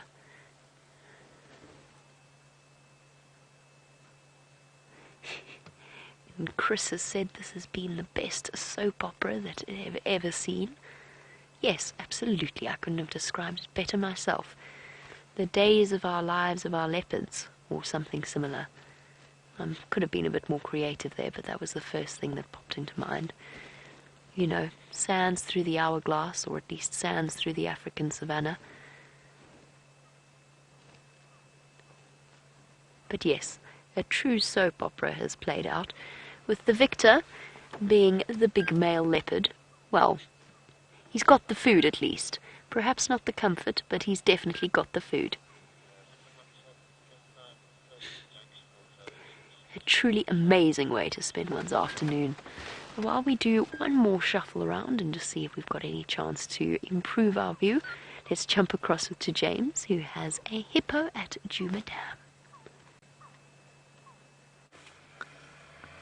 Much better view there of the hippopotamus. Everybody may well come down and sit in the water during the course of the night, or certainly have a drink. Not much for him to eat around here, so I'm not really sure what he's thinking about eating.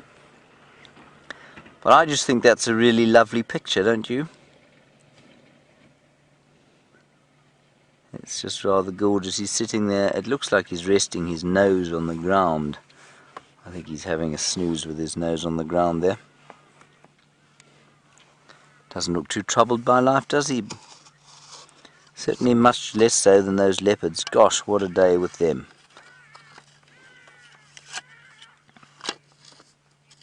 Hello, Snoop. Do you think it's Snoop Dogg? Andre? Do you think that's Snoop Dogg asking us a question? Snoop, you want to know how far the hippo has to go? Stop shaking. You think how far the hippo has to go to eat? In this case, quite far. I would imagine probably during the course of the night that hippo could easily move 15 kilometers or so, 16 kilometers, maybe 10 miles. Yeah, I think that's probably how far you'd have to go to find sufficient to eat. Remember, hippo, because of their energy balance, remember they spend most of their time in the water. And that means that they don't have to eat as much as something like a rhino does, which has to walk around all day. So they don't have enormous energy needs, but they do obviously need to eat. Now, over this side, there is a herd of elephants approaching us. I don't really want to drive towards them because I think they're coming up towards the pan. And so let's just enjoy the sight of them in this sort of light. Isn't that nice? That's very beautiful, John Ray. Is that to do with you or to do with the sort of natural light?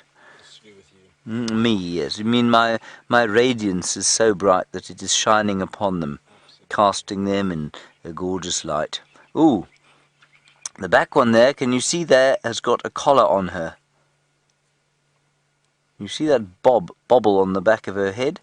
That is a collar, which means she's being used for some kind of research. There'll be a GPS tracker on there, much the same as the one on Sindile, the male leopard. And I find for elephants it's even more interesting than it is for leopards because they move massive distances. Far more than any other animal I know, other than maybe wild dogs, but I think even them, they don't move as far as these elephants do. Birds. Birds. Yes, birds move as far as elephants do. Thank you. Thank you for that, Jean-Ray. Now be quiet.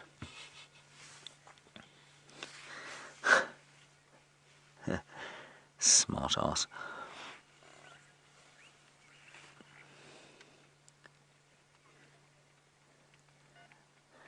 Now, the reason I'm not moving is I think it's a nice picture and they're coming up to drink and I don't want to really disturb them. I'm rather hoping they'll come past us, but whether they'll do that in time before we have to close the show, I'm not sure. So we'll just enjoy them for now. The Nest Cam, by the way, is unfortunately now without power. So Peter Bart was down here trying to fix it, but unfortunately he's only going to be able to fix it tomorrow.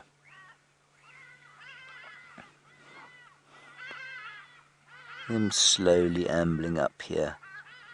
And I've said to you before, if you look at the one on the left there, hips sticking out, spine sticking out, they've struggled this dry season and they will continue to struggle until the first flushes of longish grass start to grow. I guess also, you know, some of the trees, the knobthorns, will start to flush immediately. They flush according to day length rather than the amount of rain that there is. And so that will be a help to these elephants.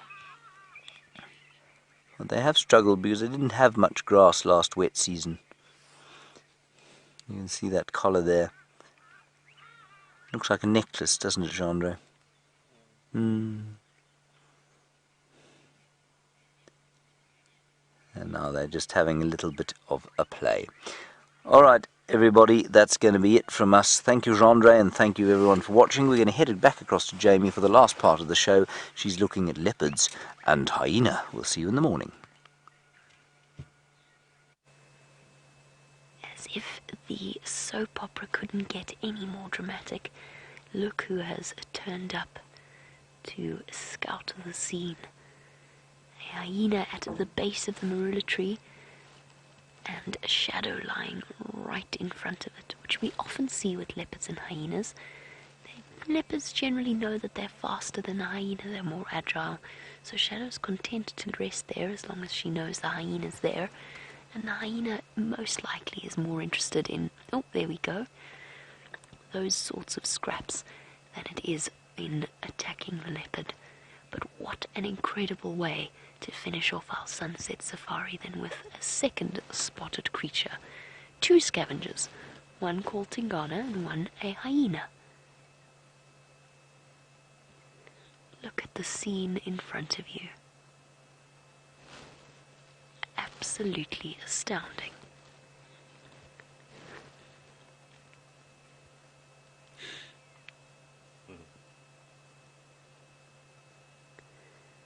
And our beard has been far more creative with his soap opera names.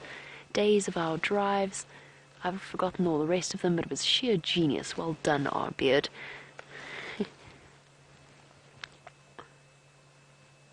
All my cubs like Sabi sands through the hourglass. Perfect. I think that neatly sums up what has been another extraordinary live safari experience. Dave, we've just been on a roll, haven't we? Absolutely incredible.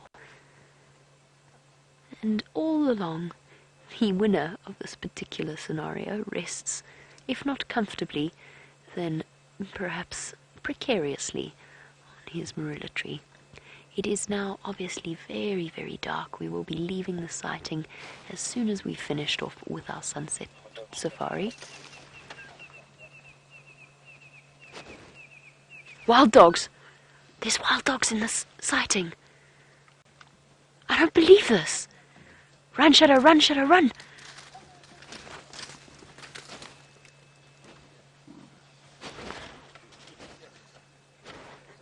I don't believe this. There's Karula there. This is absolutely phenomenal. We can't move just now. We need to give these leopards space. Run, run, run, run, up. Good girl. This is absolutely astounding. Obviously, we're not going to finish the show right now. Karula's made it safely up into the tree. Shadow has as well on the other side of the termite mound. This is incredible. Absolutely. Here comes the dog. Duck my head down. Where did you come from? No wonder the hyena belted away like it did. Come Come on, Shadow. Karula's cubs, I really hope, are up somewhere nice and safe. I'm sure they are. Here comes the wild dog to see what's going on. Being watched carefully by Tingana, who of all of them has turned out to be the safest and most secure. No wonder that hyena went sprinting away.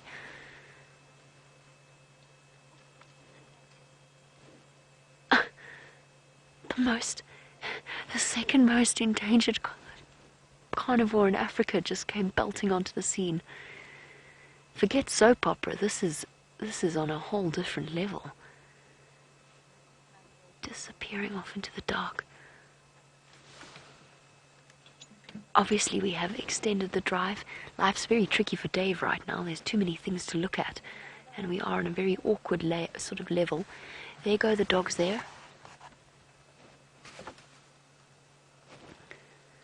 Just when we thought things couldn't get more dramatic, wild dogs have come racing onto the scene. There's the male. You can see it's him with his thick neck. And now they're jumping up at the tree where Karula is. But she's okay. She's going to be absolutely fine there. Let's stay looking at the marula tree where they're jumping. There we go. Look at this. Look at this. Leaping up to try and reach for her. There's no chance there, doggies. Not a chance. Karula is far too canny for you. And if I know Karula like we do, she's got those cubs safe and sound somewhere as well. I know that you're all terribly worried about the cubs. That was my first thought as well. But they are going to be okay. I'm sure they're up in the tree already. Particularly since the hyena was lurking around. Here comes the wild dog behind us.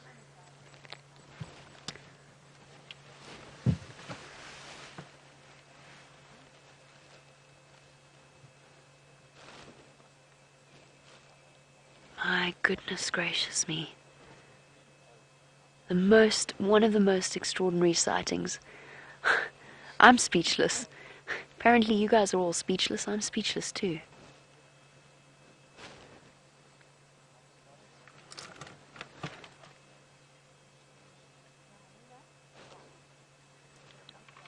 I couldn't understand why that hyena sprinted like a mad creature all of a sudden. I thought for one crazy moment Karula had tried to chase it away. Here comes the... My goodness gracious me. I know it's getting very dark, but obviously for those of you who are joining us for the first time, in this situation we absolutely cannot put any lights on these animals.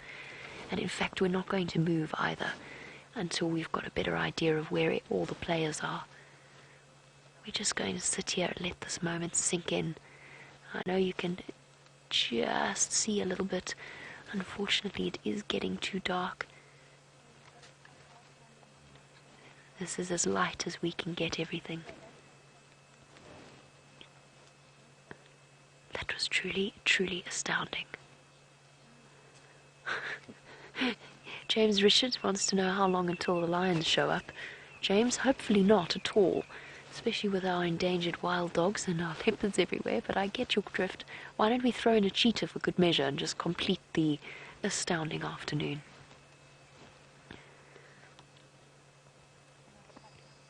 And an aardvark, why not? Let's have an aardvark wander into the midst, because this has just purely been momentous. A drive for the record books.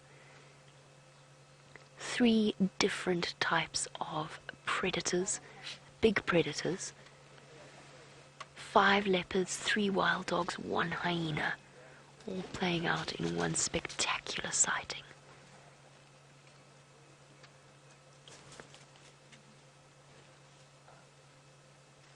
Racing around behind us.